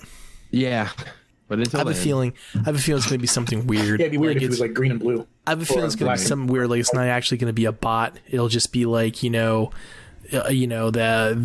parts that you use to make the combiner. It'll be have the hands turn into a crab, the feet turn into a... Yeah, but they showed when they showed that poster a while ago, like it was like definitely a 6-member team. Huh? That was Toy World though, so this is different. Yeah, but it's not. It was the same thing though. All right, let's move on. Next up is Lemon Tree. So they have some color images of this shockwave that turns into the Nemesis, or not the Nemesis, the Revenge. Yep. So that's kind of looking cool. One question that I have: Yes. all these Lemon Tree bots, these are all like chug size, right? I think like 6 inch. We verified that, right? I know for the Optimus Prime we did. I don't know about this one though. I feel like this one was going to be bigger. Well, they're all standing together in that picture. Oh, are they? 142. Oh, me ask you, yeah. When did they ever reveal the name? No. That's not the same Shockwave, Jed. Oh, it's not. Yeah, that's the Bumblebee Shockwave. Oh, okay. I think that for some reason I kind of remember this Shockwave being like actual masterpiece scale. Okay. When did they ever reveal the name of this ship as the Revenge? Because it wasn't in the movie. No, it wasn't in the movie. It was I can't remember if it was in the Transformers what was that called? Like where they had the encyclopedia in the Marvel comics? Yeah. Where it was like they showed like every character and then they had the movie edition of that. Yeah. I think it was and they had this ship in it.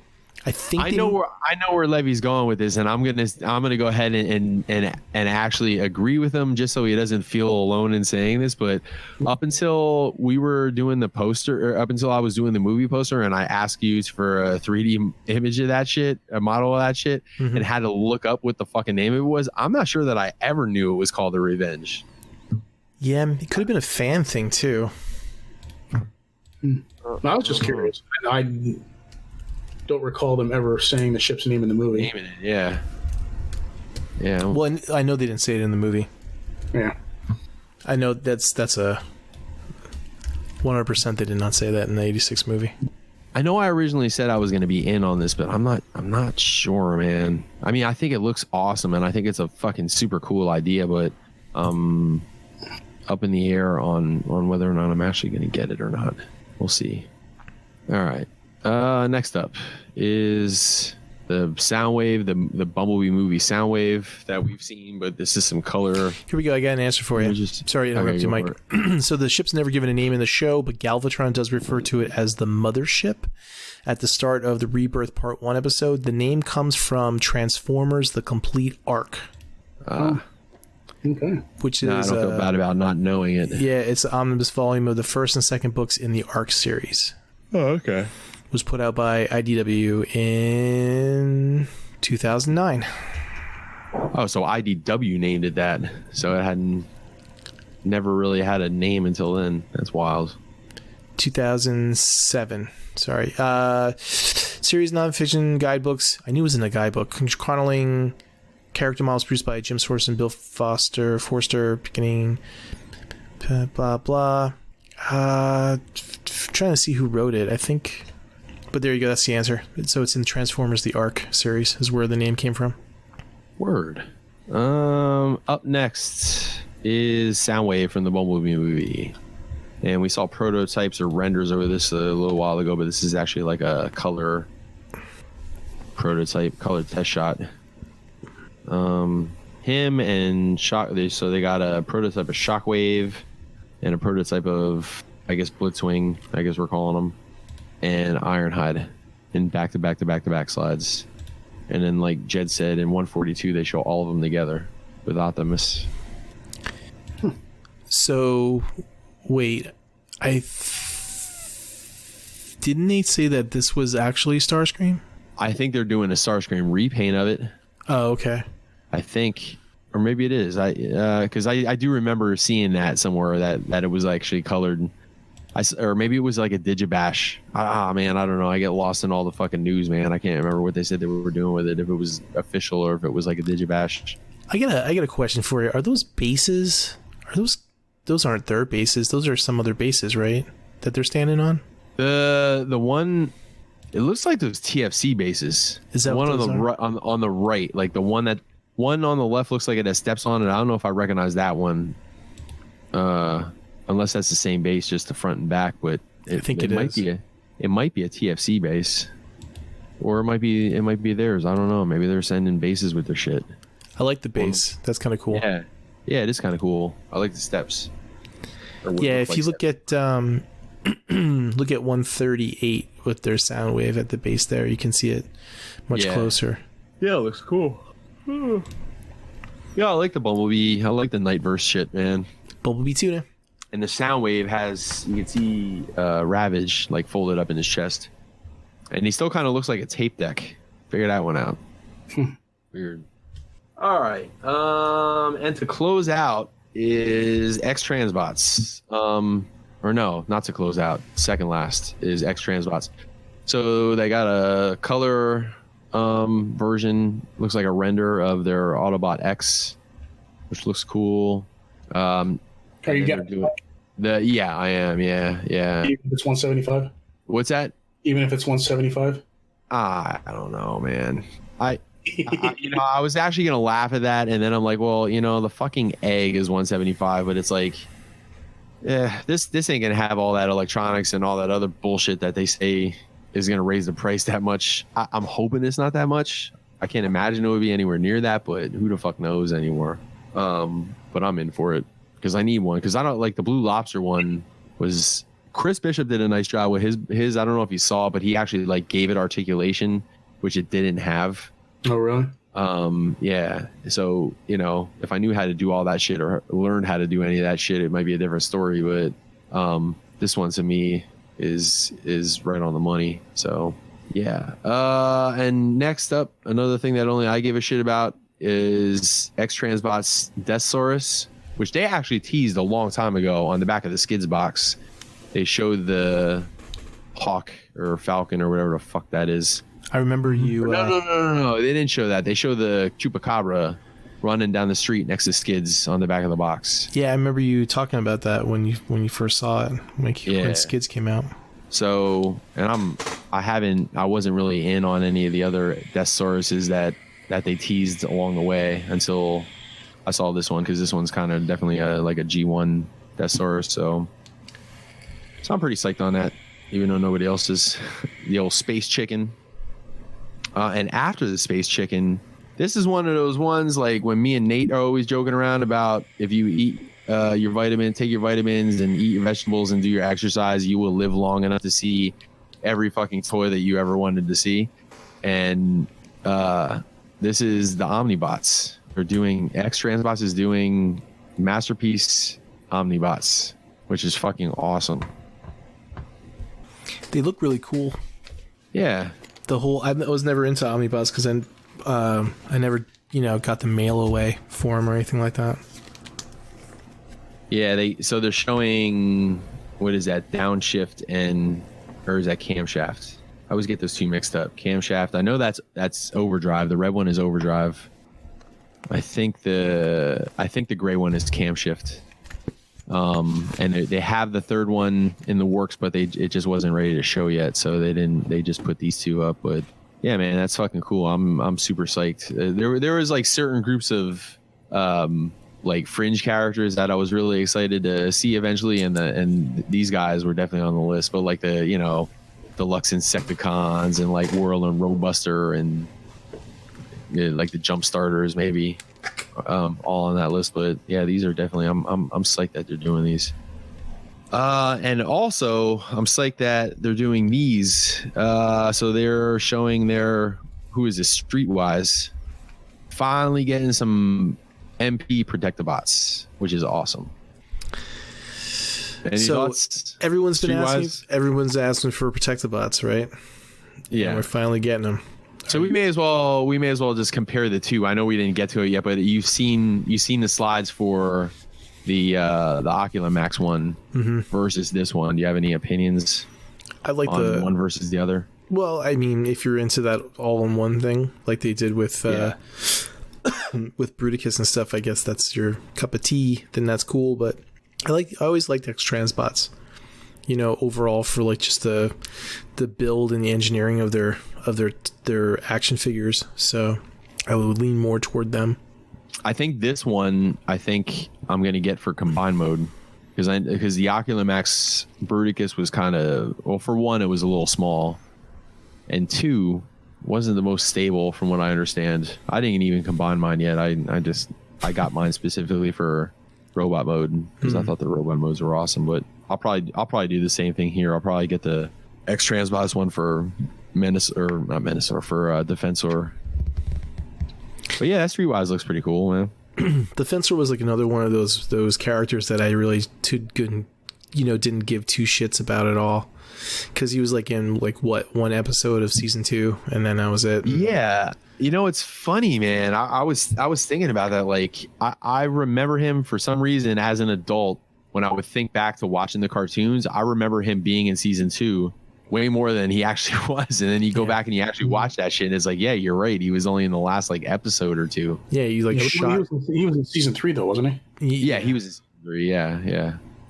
Yeah, my internet went out, so I missed your discussion on the Omnibots. We just said they're cool. They're cool, and we're glad somebody's doing them. Yeah, you could listen to the episode on Monday, Levy. Are you an Omnibot fan, Levy? I like the Omnibots, yeah. Who's the third one? Camshaft, overdrive, and downshift.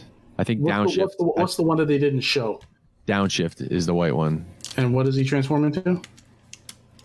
Oh man, I can't remember what kind of car, but it's a car. I can't remember what kind of car. I'm not a car guy, so unless it's like a Porsche or a Lamborghini or some shit that or like the DeLorean or like the A-Team van. Like, I don't know. I can't really pick out makes and models.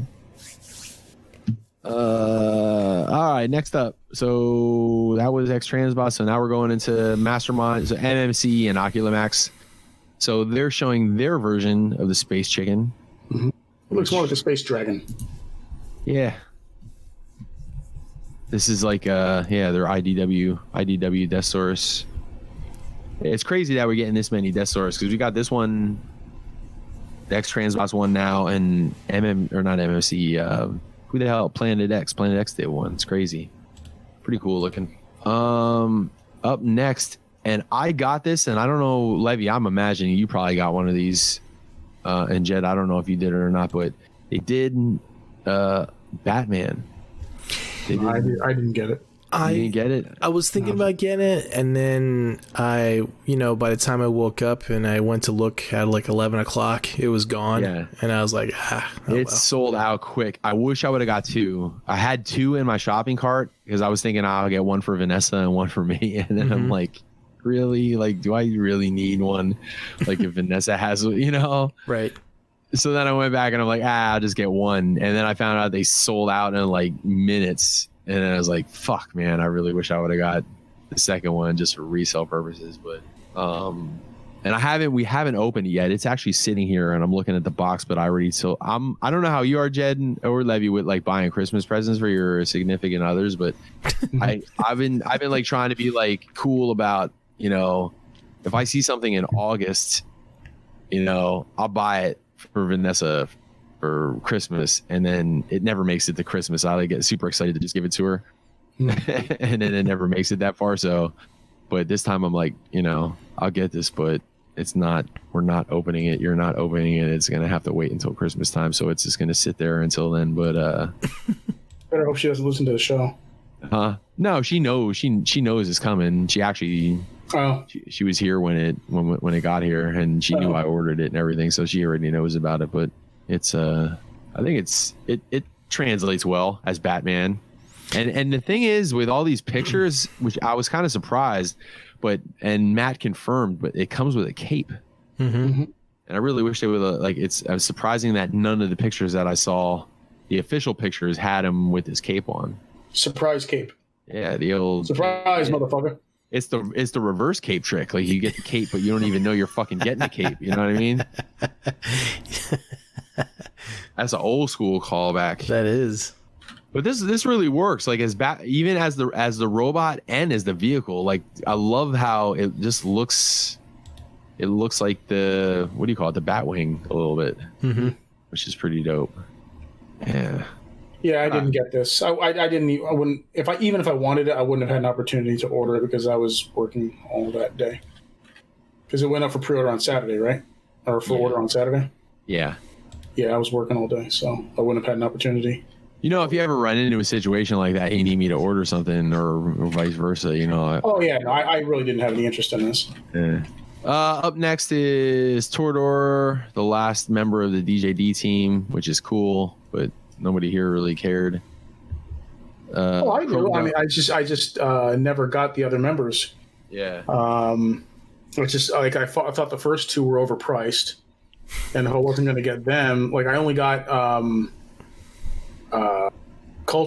was his name Culture? Yeah, Tarn.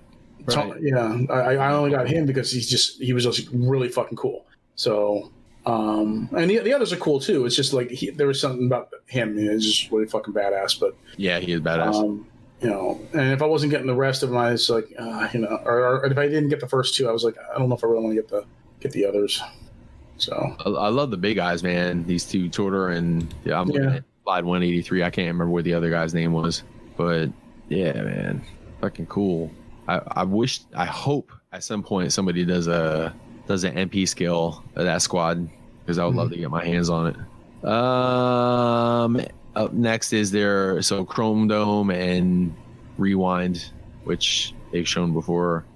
Their Getaway, which they've shown before. The Optimus Prime, which we've talked about. And okay, so oops, and I got a lot of slides of this guy. Jesus Christ. All right, on slide number 230. So they reveal their Rung, which is pretty awesome, and he has a scooter. I have no idea who this is. Rung? Yeah. Jed, you do, right? Sure. It's from the IDW comic. Didn't are you ever going to read the comics, Levy? Probably not. No. Jed, didn't he turn out to be Primus? Are you talking about the part when they flipped over to that other world and then came back again and he was part of like being Primus in that world or that planet type of thing.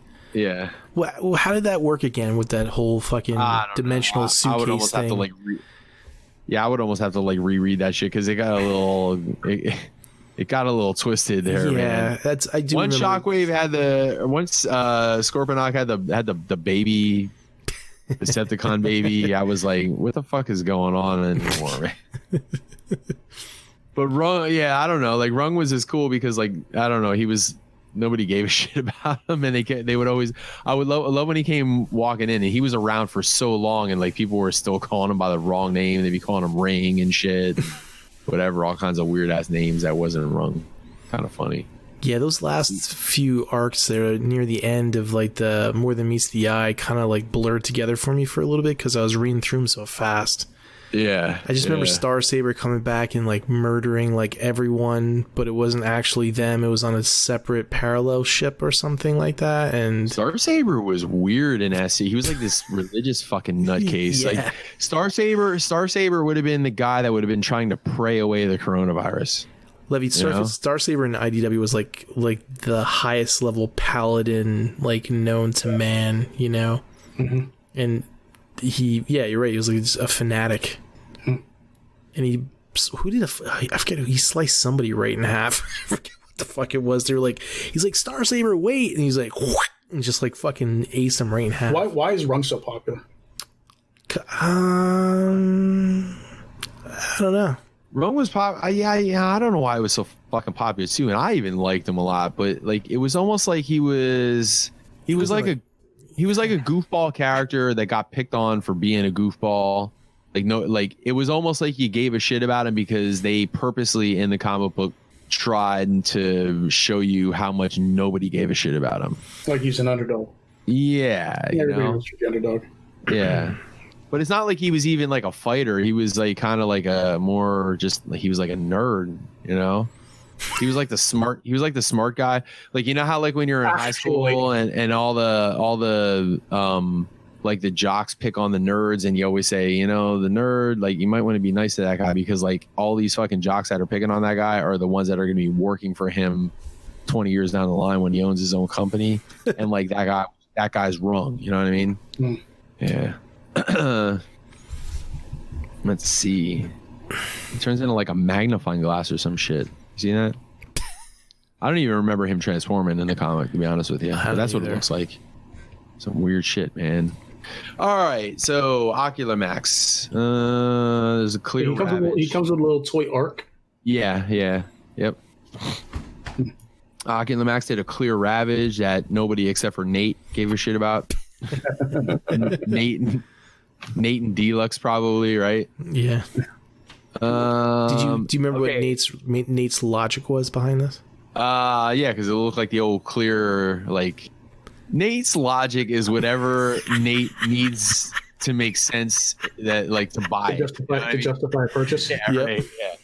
like I love it. Like my favorite thing that Nate does is like he'll hit me up and he'll be like, dude, talk me out of this. You know? And it's like, well, I can't talk you out of it because you know, it's like the Eddie Murphy honeymooners. Like, I know that you know that I know that you know that I know that you know that you're gonna buy this shit. So I'm gonna turn around, and when I do, start buying. Yeah, I mean, when he said it, it's like, yeah, man, it does kind of look like the old school, like clear tape, but you know, that's cool. I guess I'm not buying the fucking thing though, man. I'll go buy a real blank tape. Oh shit. Yeah. It's so funny. I hope he knows that I'm not laughing at him and shit like that, but like sometimes me and Nate will meet up on a Saturday morning for a bowl, which I think actually I'm gonna give him a call tomorrow, see what goes on, and hang out with him and smoke a bowl and see what he's not buying this week. But we laugh because he always loves to give me the, yeah, you know, in 2 figures my collection will be done, you know, and it's like, well, I don't know about all that. But he's all right. He's on the Legos now. He's onto Legos. Yeah, I saw that. Yeah. Yeah, man. Him and Doors. I never realized that, man. Doors always telling me about space issues, but every once in a while he'll float a picture of himself out there standing next to like this fucking gargantuan wall of shit that he has to open, and it's like, Jesus Christ, man. Do you see that picture of him in his room when he has everything around him? yeah. Oh, it's time to open some Transformers. One of these days.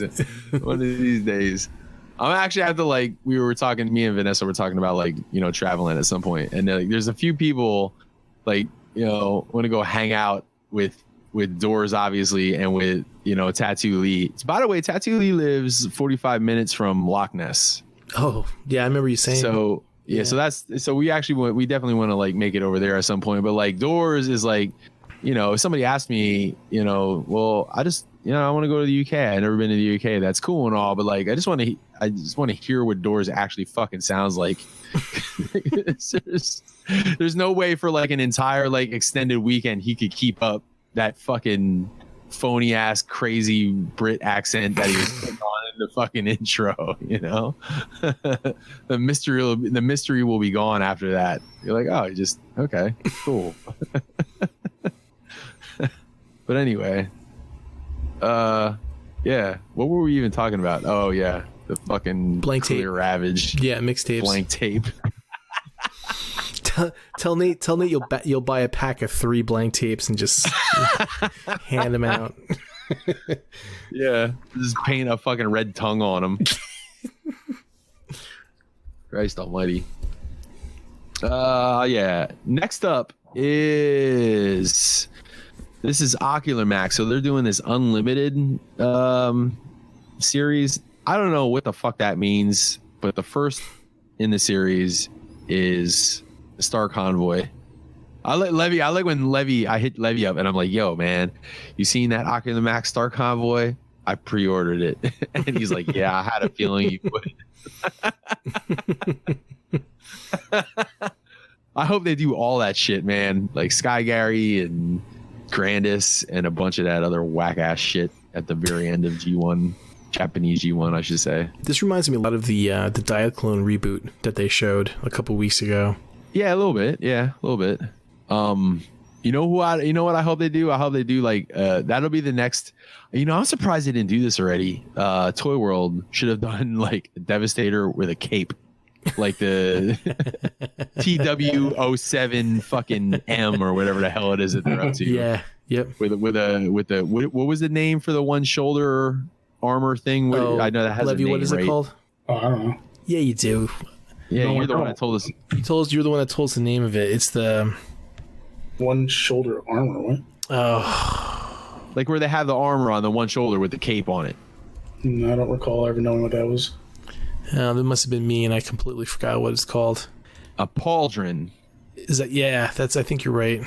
Well, yeah, that's just shoulder armor in general. All right, well, it'll have one of those and the cape. Oh. Might have to hit up Toy World and be like, hey, you forgot a way to milk this motherfucking mold one more time. It was a while ago, but I remember Casey Kohler had said that he watched that episode of what was it called? Not Master Force. Zone, right? He watched that. Yeah. He watched that thing as Zone. You had a conversation with him, or this was a video? No, he watched it, and then he was posting on Twitter that he had watched it, and he's like, okay. He's like, I watched it. He's like, okay. He's like, I don't know I'm not really sure what I should have gotten out of this. And then that's when I said to him, I said, we need to see more combiners with fucking capes and those shoulder things. Yeah. And like 5 people were like, yes. So there's definitely a market out there for people who want combiners with very large capes. It was really weird, man. There was a lot of weird shit. The weirdest part of the whole thing was when Dial split Predaking's head in half and he had a human brain in there, man. Yeah. It was so weird. Yeah, that was awesome. That'll be the when Zeta comes out with their Predaking, there'll be somebody else will come out with a brain upgrade kit. Fucking, and I'll buy it. But anyways, back to this Star Convoy. So yeah, I wonder what the unlimited Ryan Sheehy, who does the video, who does like the third party panel, he said something about like they were going to do a bunch of leaders. So if that's the case, man, I'm kind of hoping that Atlas might be one of them. That might be cool. That actually could very well be part of it. So I'll have to see where this line goes afterwards. Couple shots of him in truck mode. Oh, here it is. So Casey goes, okay, Zone was something. That's it. I made it through it all. I said, if anything, Zone taught me that we need more scenes with combiners wearing capes and epaulettes. Is what they're called. Epaulette. Epaulettes? Yeah. Epaul, E-T-T-E-S. Epaulettes. Huh. Anyway. All right, moving on. Yeah, you know what? Actually, I'm looking at it in truck mode, and I can see where you can see the Diaclone thing because he has got like the tank treads and shit in the back. I like how the back of it is basically just like feet. His legs with tank treads is like they didn't do anything to hide the feet. They're just kind of sticking up there. Kind of funny. But that's what he looked like, man. Like that's just what he looked. By the way, this is a big bot, man. If you go back to I'm gonna go all the way back to slide number 207. There's a picture of the optics or whatever, the MMC Optimus Prime. Okay. Now that's a chug scale. Well, you have the Cross Dimensions Prime. Sure. So that's about that Optimus. The little one is about the size of that. Okay. So the MP10 would probably come up to like where the big guy's grill is, like where his headlights are, roughly. So this is like a big bot, and I looked up the price. I actually pre-ordered it. It was only like $140. Oh, that's cool. Yeah. So I'm hoping it's not just like some fucking shit box, you know? Shit box. I always get like, it's funny, like, you always, you don't want to fucking pay an arm and a leg for shit or whatever, but then like if something's like super cheap, it makes you worry a little bit, like, man, I hope this ain't, some fucking doo-doo, but it looks cool as hell. I guess I'll find out in January when it comes out. And last but not least, we got the Ocular Max Protectobots team, and I don't know. I like what I see. Well, the two are blurred out, Streetwise and Groove. Not really, though. I mean, you can still make out what they look like. Yeah. That's not really. Yeah, that's it's a hell of a tease, right? That just looks like I'm looking at it without my glasses on. I don't think they were trying. Yeah, I don't think they were trying to tease people. I think maybe they just took bad photos. Oh man! Really, First, I thought my face was acting up. Yeah, like what are we gonna do? Like I don't know, just push him out there. People think we're fucking with him. Put him in Photoshop and blur him out to 3 pixels. Yeah, it's I'm psyched to have some fucking Protectobots, man. I think they were long overdue. Man, it literally took me like 5 minutes to find this fucking picture, and I finally found it. So let me post it. Now that we've passed the subject like fucking 10 minutes ago. So there's that reboot with the I can see it. All the fucking guns on top and stuff, and the trailer treads and all that shit. Yeah. Which they didn't show in this part. There's like a bike, I think, that pops out too somewhere or something, which is kind of cool. So probably. Yeah. Anyway, continue. So that's all I got for toy news, unless y'all wanted to talk about these Protectobots. But so what are you gonna do, Mike, with the Protectobots? Are you gonna buy both sets then, the X-Transbots and the fucking yeah. The X-Transbots I heard was gonna scale with their Stunticons as a combiner, and that was going to be 50 centimeters tall, which is right in scale with like the Toy World Devastator and Zeta Superion, and like, so I'm going to get the extra. And by the way, I don't know how the fuck they're going to pull that off, because I could see how they're going to do the Menasor that size, because they have the trailer to like do the body and all that shit, but like Protect-A-Bots, man, they ain't got that. So, and I doubt that hotspot is going to be big enough to. Yeah, I don't know, man. It's definitely going to be interesting to see how they're going to pull that off. But yeah, my plan is to get these guys, the Oculus Max ones as individual, and then get the X-Trans bots as a combiner. Wasn't there like something that was revealed after the con slideshow that wasn't part of the slideshow? Not that I can remember. There was. I mean, you could be right, but I don't remember anything. The Make Toys writer Galcatron.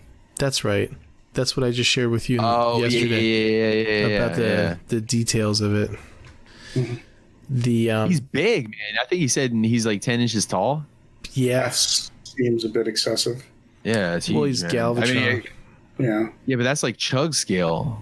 Like cross dimensions is chug scale, and that a 10-inch Galvatron, that's bigger than the fucking MP Galvatron. Well, you remember when they came out with their Jetfire or Skyfire, whatever. He was pretty tall too. Yeah, but that's Jetfire. Yeah, but that's Jetfire. Jetfire is tall. But I mean, Jetfire was like armor for the other. Oh, I remember. What was the other thing too? Wasn't there like a G2 Menasor that was finished? The main trailer part was shown.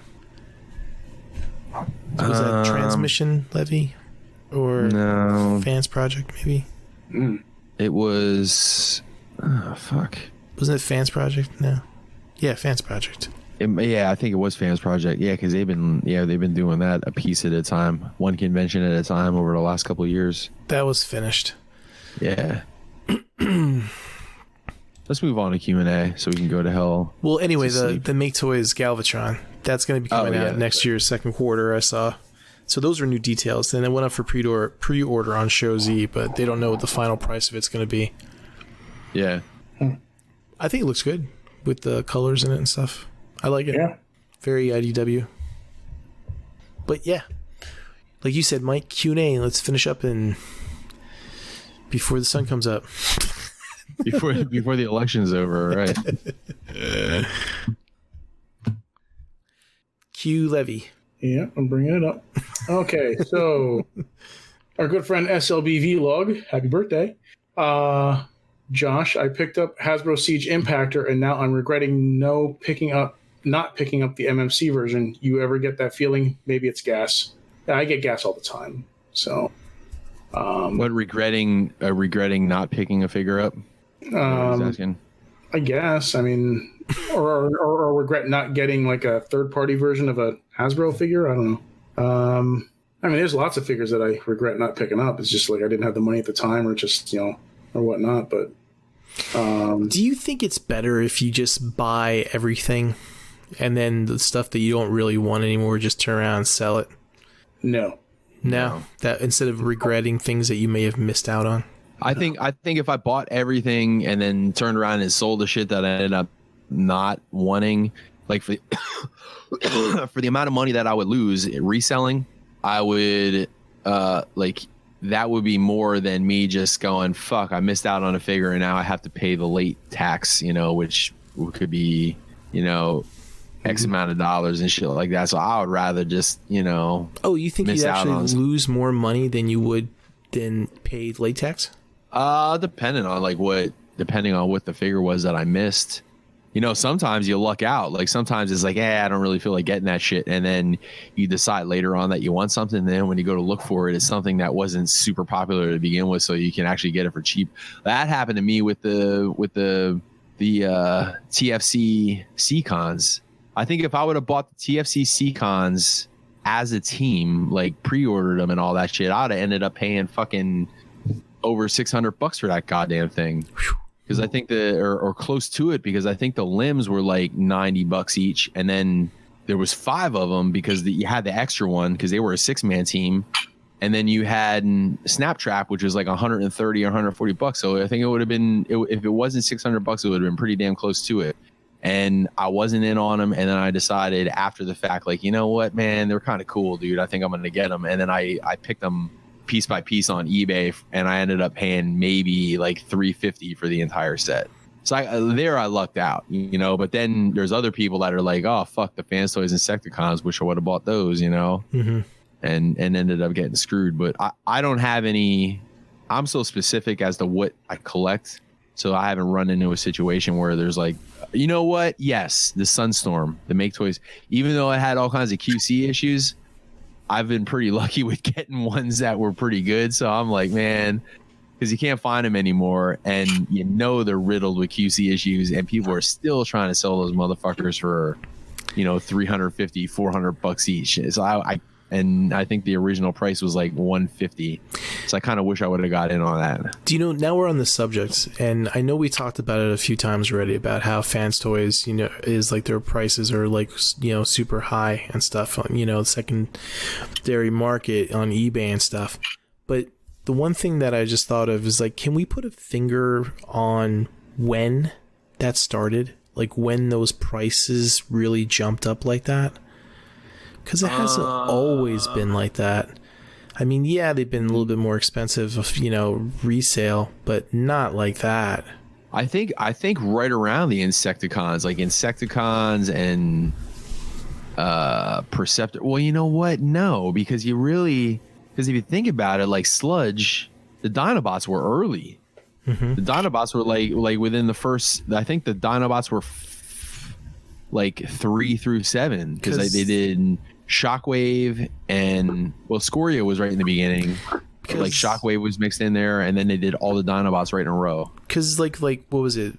3 years ago, I think was my first TFCon, and that's when I got the Dinobots, and they were all still, you know, retail, regular price. Yeah, I think it was a combination of things. I think you got in early enough before third party really blew the fuck up, and this all goes back to the conversation that we had a while ago. Like, how many people do you think know about third party and how many people don't, you know? And I think back then, I think less people knew about it, you know, but like now, you know, I'm even finding out through this Reflector page. And, you know, you're almost surprised, like, people haven't heard about it. But now I think a lot of people are starting to get into it. And it's like, well, what's the big Mac Daddy of third parties? It's fucking Fans Toys. And everybody's kind of swarming to Fans Toys and buying their shit up. So I think you got lucky with getting that shit. Even though you got them late, you still got it before the prices went crazy. And you think that big price hike started like 3 years ago, 2 years ago? Around 2 years ago, maybe. Because we haven't really started talking about it until maybe like a few months ago about how expensive everything is. Yeah. Well, I remember last year, at least last year, people going nuts trying to find like the Perceptor and trying to find the Insecticons. Like, I remember seeing those Insecticons a long time ago. At least a year ago, for like people trying to get $800, $900, $1,000 for the 3 of them on eBay. Crazy. Oh, you know what I saw? Bandai had like their convention thing, and they were showing off their the Kaneda with the bike. It was like a 1/6 scale soul of not Chikogan, soul of something else, some with a P that they did like 10 years ago. And I was like, oh, that's really cool. It like lights up, it comes apart and everything. I'm like, I wonder how much those go for. It was like $3,000 on eBay or something like that. Crazy. Jeez. It was insane. I mean, if it was a 1/6 scale Akira bike, you know, with Kaneda. Kaneda! Tetsuo! Anyway, so what's the next question, Levy? That was Josh's comment. All right, so Francis Barkia, I hope I'm pronouncing that right.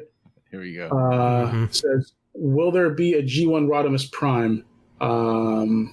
Having seen the Studio Series Hot Rod, maybe one updated Rodimus that is scaled well with War for Cybertron Optimus. So, you know, I'm assuming he's talking about like Studio Series or Earthrise or Kingdom. So, you know. Are they doing this 86 Studio or 86 Studio Series Hot Rod?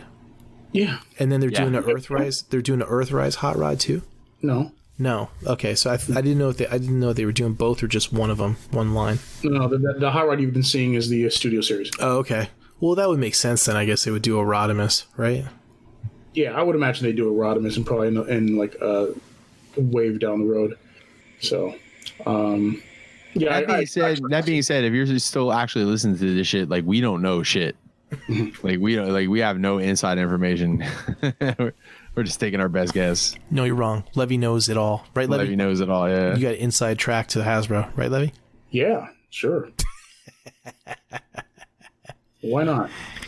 Levy is actually the CEO of Hasbro. And I just post memes on Facebook. He can, because that's all he does. He makes tons of money and he can post memes all day. I'm not only the president of the Hasbro fan club, I am also a client. Speaking of memes, Dakota Rayborn asks, "Dear BNS crew, does Levy steal your memes like a thief in the night as well?" Yes. Best wishes, former host of the #2 Beast Wars podcast, Dakota.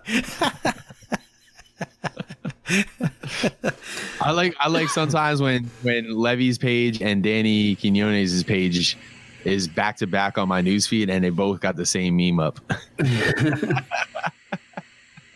Well, neither of us have our stuff as shareable because like we just have our privacy permissions set to like friends only and shit. Yeah. So you have to react and then you save it to your phone and repost it, because you always react first. That's the meme lord way. Is that it? Is there? Well, no. If the original meme is public, you could share it, and even if yours is friends only.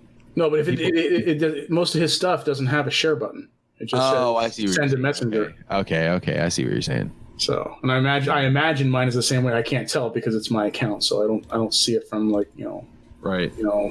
The public's perspective. So, but yeah.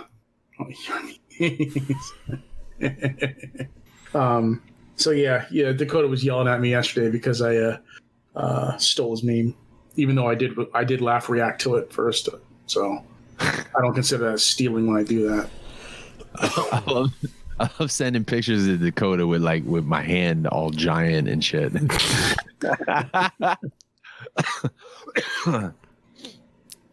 You gotta do one of those things where you're like blowing it up through your thumb. You're like, yeah. The force perspective shots are always pretty funny. What's next, Levy? So Tyler Gillette asks, "Dear BNS crew, what are your plans for the upcoming Civil War since leaving is illegal until they open the border? Best wishes, former host of the #2 Beast Wars podcast, Tyler." It's a funny question because, well, first of all, it's true. Nobody else will take us, but it's funny when I actually see people and hear people talking about that shit. And it's like, listen, you fucking cocksuckers are so lazy. Like, there's no chance that you're going outside and trying to fight anybody over anything. Get your ass down. There's no fucking civil war happening. Like, there's going to be a new president and everything is going to be fine. Just fucking relax, Like if Trump didn't get a war started, who the fuck is going to get a war started? What did Vanessa have on her wall? About like what's everybody wearing to the... No, it was Mark Safe from Hillbilly Pickup Parade or something like that. Oh yeah. Oh man, I'm so fucking glad all that shit's gonna be over with. Yeah, like he could still have his cult, but he's no longer gonna have his cult as the president. I ran into that when I was up there in Palmerton this past week. Yeah, on election day, no less. Right. And on Tuesday, and that's what it was. It was a lot of people in pickup trucks waving flags, driving up and down the street. Yeah, I mean, hey, cool. Those will be they're the first people to point out like the fucking rioters and this and that and the other thing, and then they go home and fuck their cousins, But that's okay. Jesus Christ! Holy shit! Wow. Well, they're half of our fans.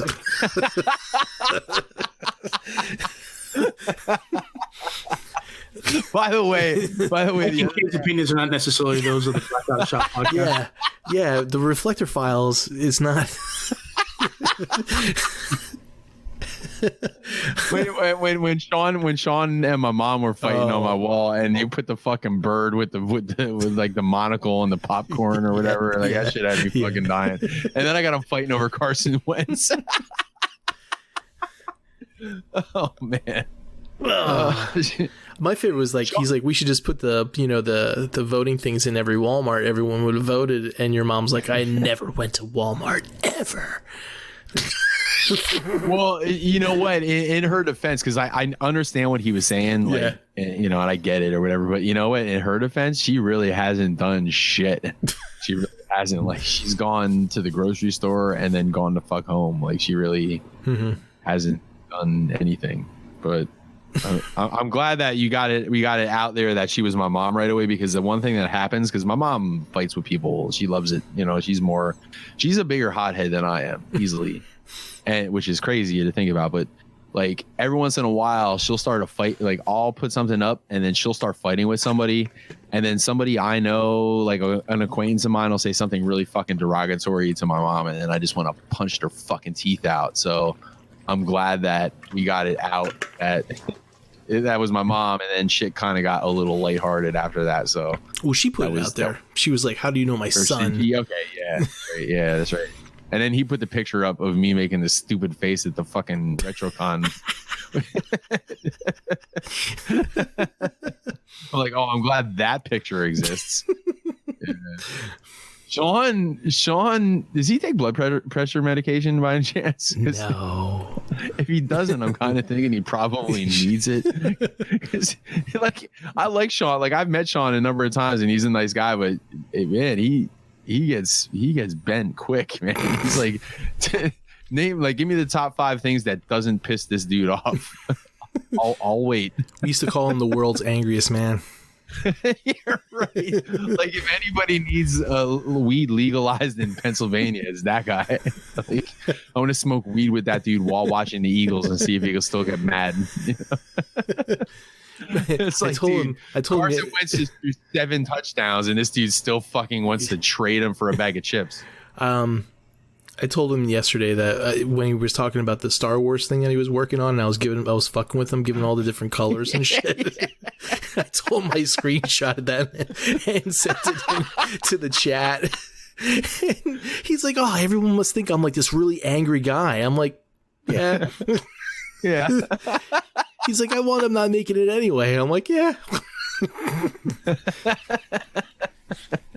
Because Levy, I don't know if you caught that or not. He was trying to make like a cockpit of the Millennium Falcon, and he was like, "Should I use gray or black duct tape?" And I was like, "Well, I mean, it all depends on which movie you're talking about." Then I gave him this whole big color wheel of the Empire Strikes Back movie. Yeah, I know. I saw it. That's pretty funny.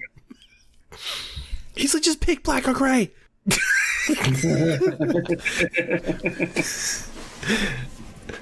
Anyway, the pen is blue. The goddamn pen is blue. Anyway, what's the next question, Levy? All right. So the next question comes from Alan Grant, and he says, "Hey boys, what's the nastiest thing you've eaten?" A mate of mine, vagina. Oh. A mate of mine brought a meat pie. Halfway into it, he gagged on a hairy ball. Oh. Is there an MP bot on the way that you're pumped about? I love his segue. Yeah. It was a hairy ball. Hey, what are you guys getting? So wait, what's the question? What's the worst thing What's we've the ever nastiest eaten? thing you ever What's the ate? nastiest thing you've ever eaten? Ooh, stink bug. Yeah, that's right. Yeah, I remember you saying something about that a while ago. Mm-hmm. Nastiest thing I've ever eaten. Off the top of my head, the very first thing that pops into my head is I had to drink it was this shit I drank before a drug test at my old job. Ooh. And that shit was fucking disgusting. And I think it was partially because of the way it tasted, but partially because I had to drink like a fucking gallon of that shit. but it was like sludge and it was gross, and it said it was grape flavored and it did not taste like grape. It was like if grape took a shit and then then that's what it I guess tasted like. But that was pretty fucking nasty. What about you, Levy? Sauerkraut also. I love sauerkraut. Ugh. That's gross. But no, the nastiest thing I've ever eaten is bagong. Bagong? What is that? What is a bagong? What's it? El Gabong? It's called bagong, and it's a Filipino condiment. Oh. Made from fermented fish, krill, or shrimp paste. Oh, great. And it is the nastiest smelling shit you will ever smell in your life. And my mom used to eat it all the time when I was a kid. And so she let me taste some of it. And I immediately spit it out because it was just disgusting. So my mom tricked me into that too when I was younger. She made me try souse. You know what that is? That's like when they pickle pig's feet and then they put it in like a clear jello and then they put vinegar all over top of it. Okay.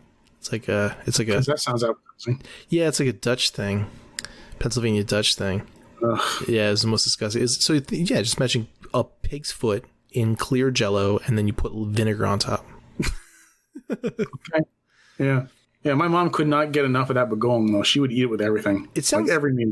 It sounds good though. I mean, it's like pickled fish, right? But spicy? No. No? No. Oh. No. Or I should say pickled shellfish. No, it's disgusting. It is nasty. The smell is basically raping your nose. It really is. It rapes your nose. Nose rape. You feel assaulted after smelling this. It's disgusting. And then it tastes exactly like it smells. So yeah, no, I would never wish this on my worst. I wouldn't. It's so awful, Jed. I would not wish it on the Shadows. Ooh, yeah. Nose rape. The Shadows is our nemesis in D&D. Nose rape. So, yeah, no, this stuff's disgusting. It's the worst, absolutely the worst. Ask Yul. Yul will tell you. But Gong is disgusting. Every time you say that, I keep thinking of the fucking Looney Tune or the cartoon character when you just go to El Kabong. No. It's Baguong. Oh. Baguong. With the M. Magoo? No, B. Oh, Baguong. Oh, Magoo, you've done it again. Yeah, I'm sure you'll be able to tell you all about Baguong. Unless he likes it, and then you'll be like, oh, that's just great. Yeah. And I'd be like, no thanks. But as far as MP bots on the way, I don't really know if there's an MP bot that's on the way for me, but that Rioter Galcatron I'm pretty excited about from Make Toys Cross Dimension. Do you know what MP bot I'm excited for that's on the way? Springer? Yep. For fucking 3.5 years. Or Virtus, right? Virtus, yeah. XTB Virtus. Part of me wants it like to never come out.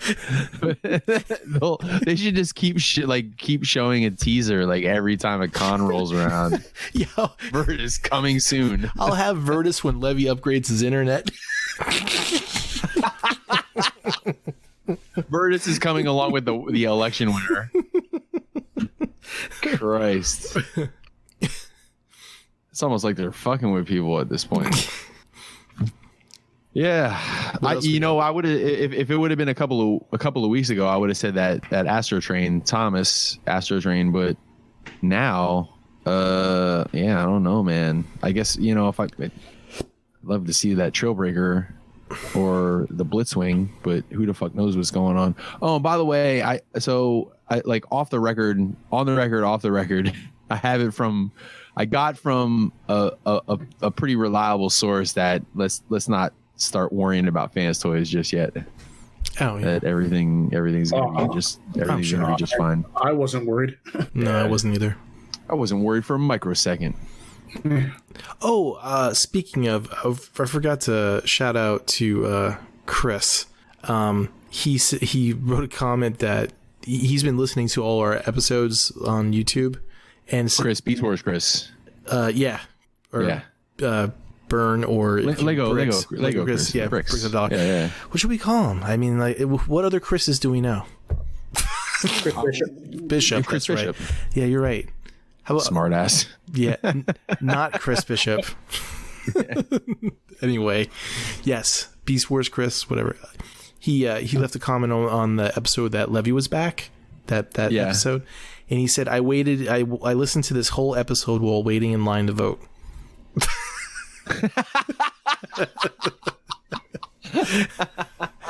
That's funny.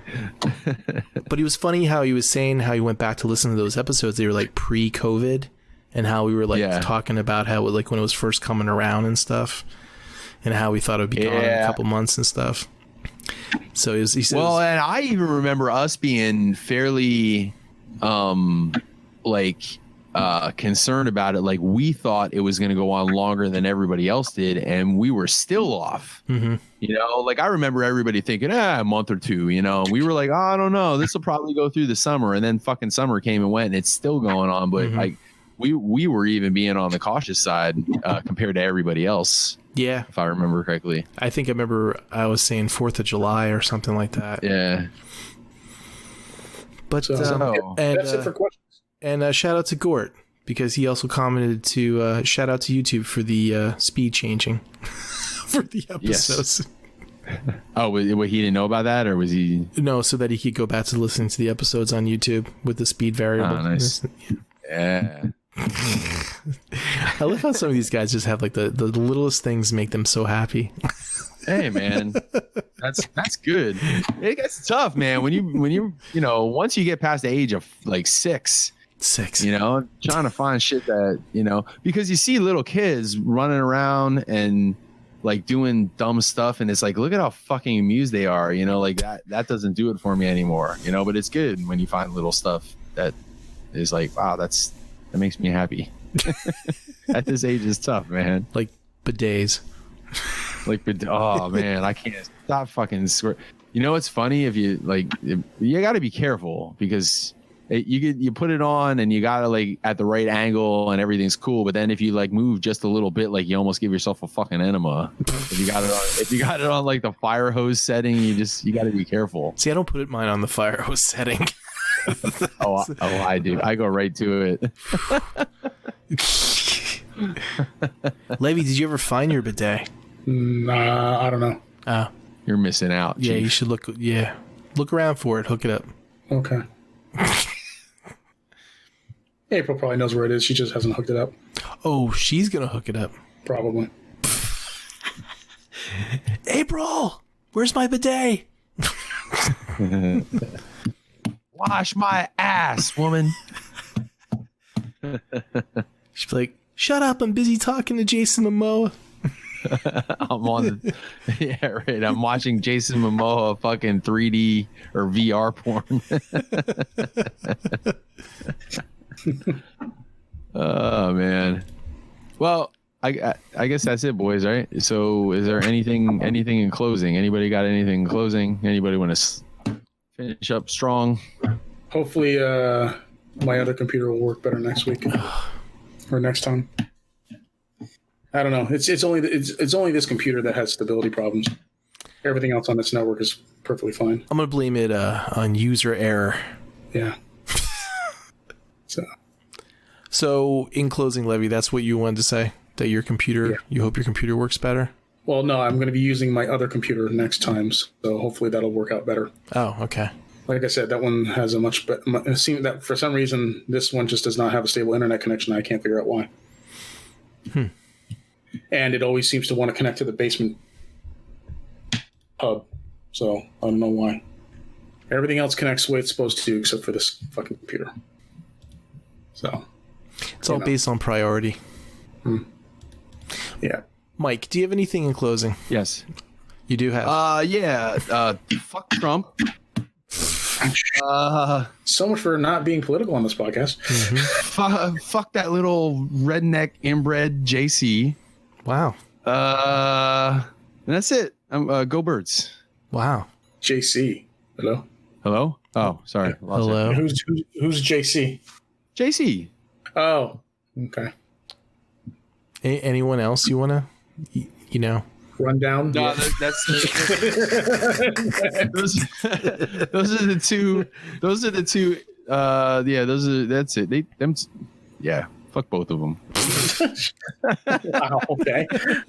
They should fuck each other. They should make an orange and id bread sandwich.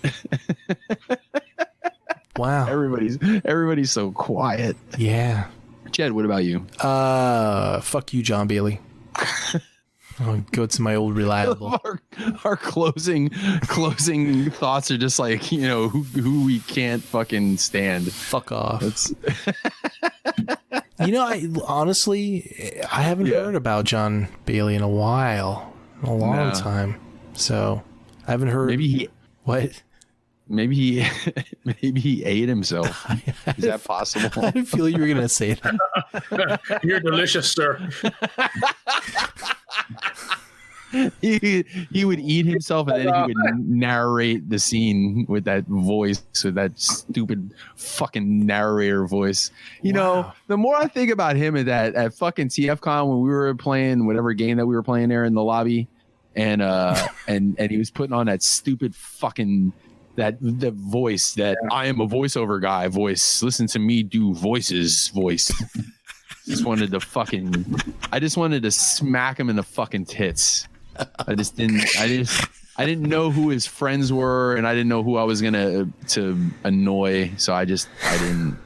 Just wanted to fucking smack the last two hairs off the top of his head. Wow. You're on a roll.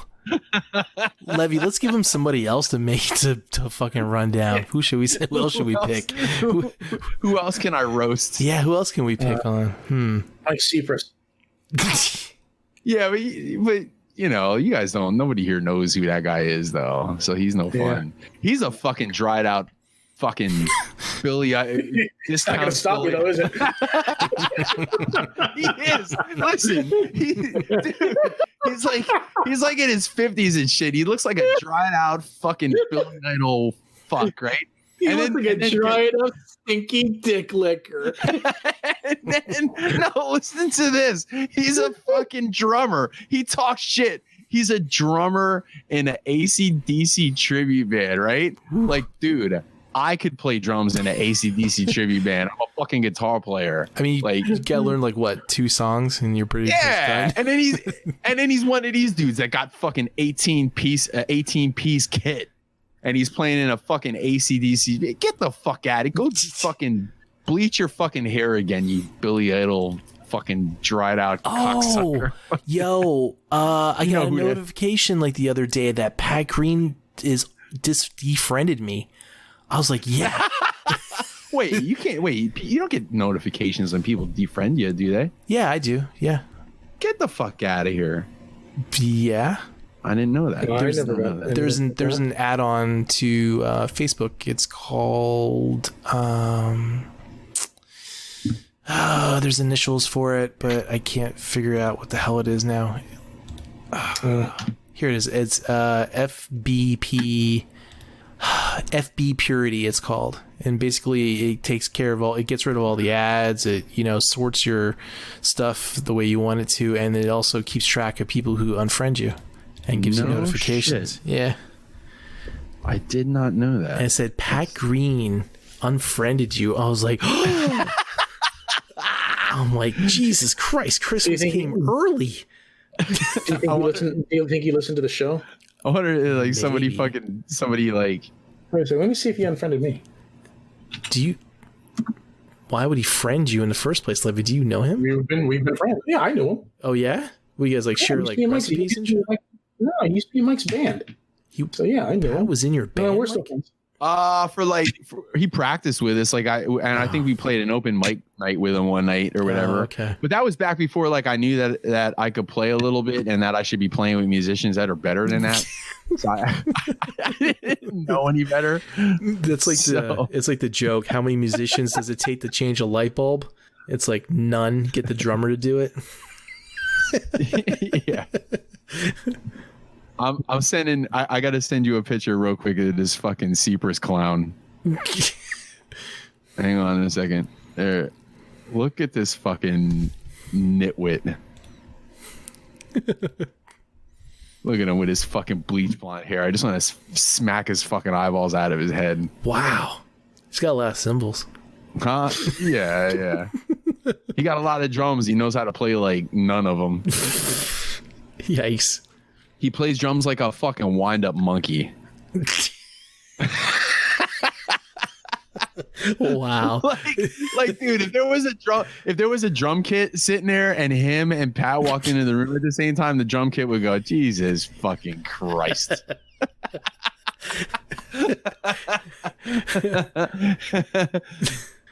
So are you still friends, Levy? Yeah. Oh, must be just me then. Anybody else? So I got Mike Seepers out of the way. Anybody else I need to pick on? No, I'm okay. Levy, you got anybody else? Are you good? I can't think of anybody at the moment. Oh man. All right. So I roasted everybody. Yeah, the Mike Bash hour is over. All right. Enough's enough. We're out.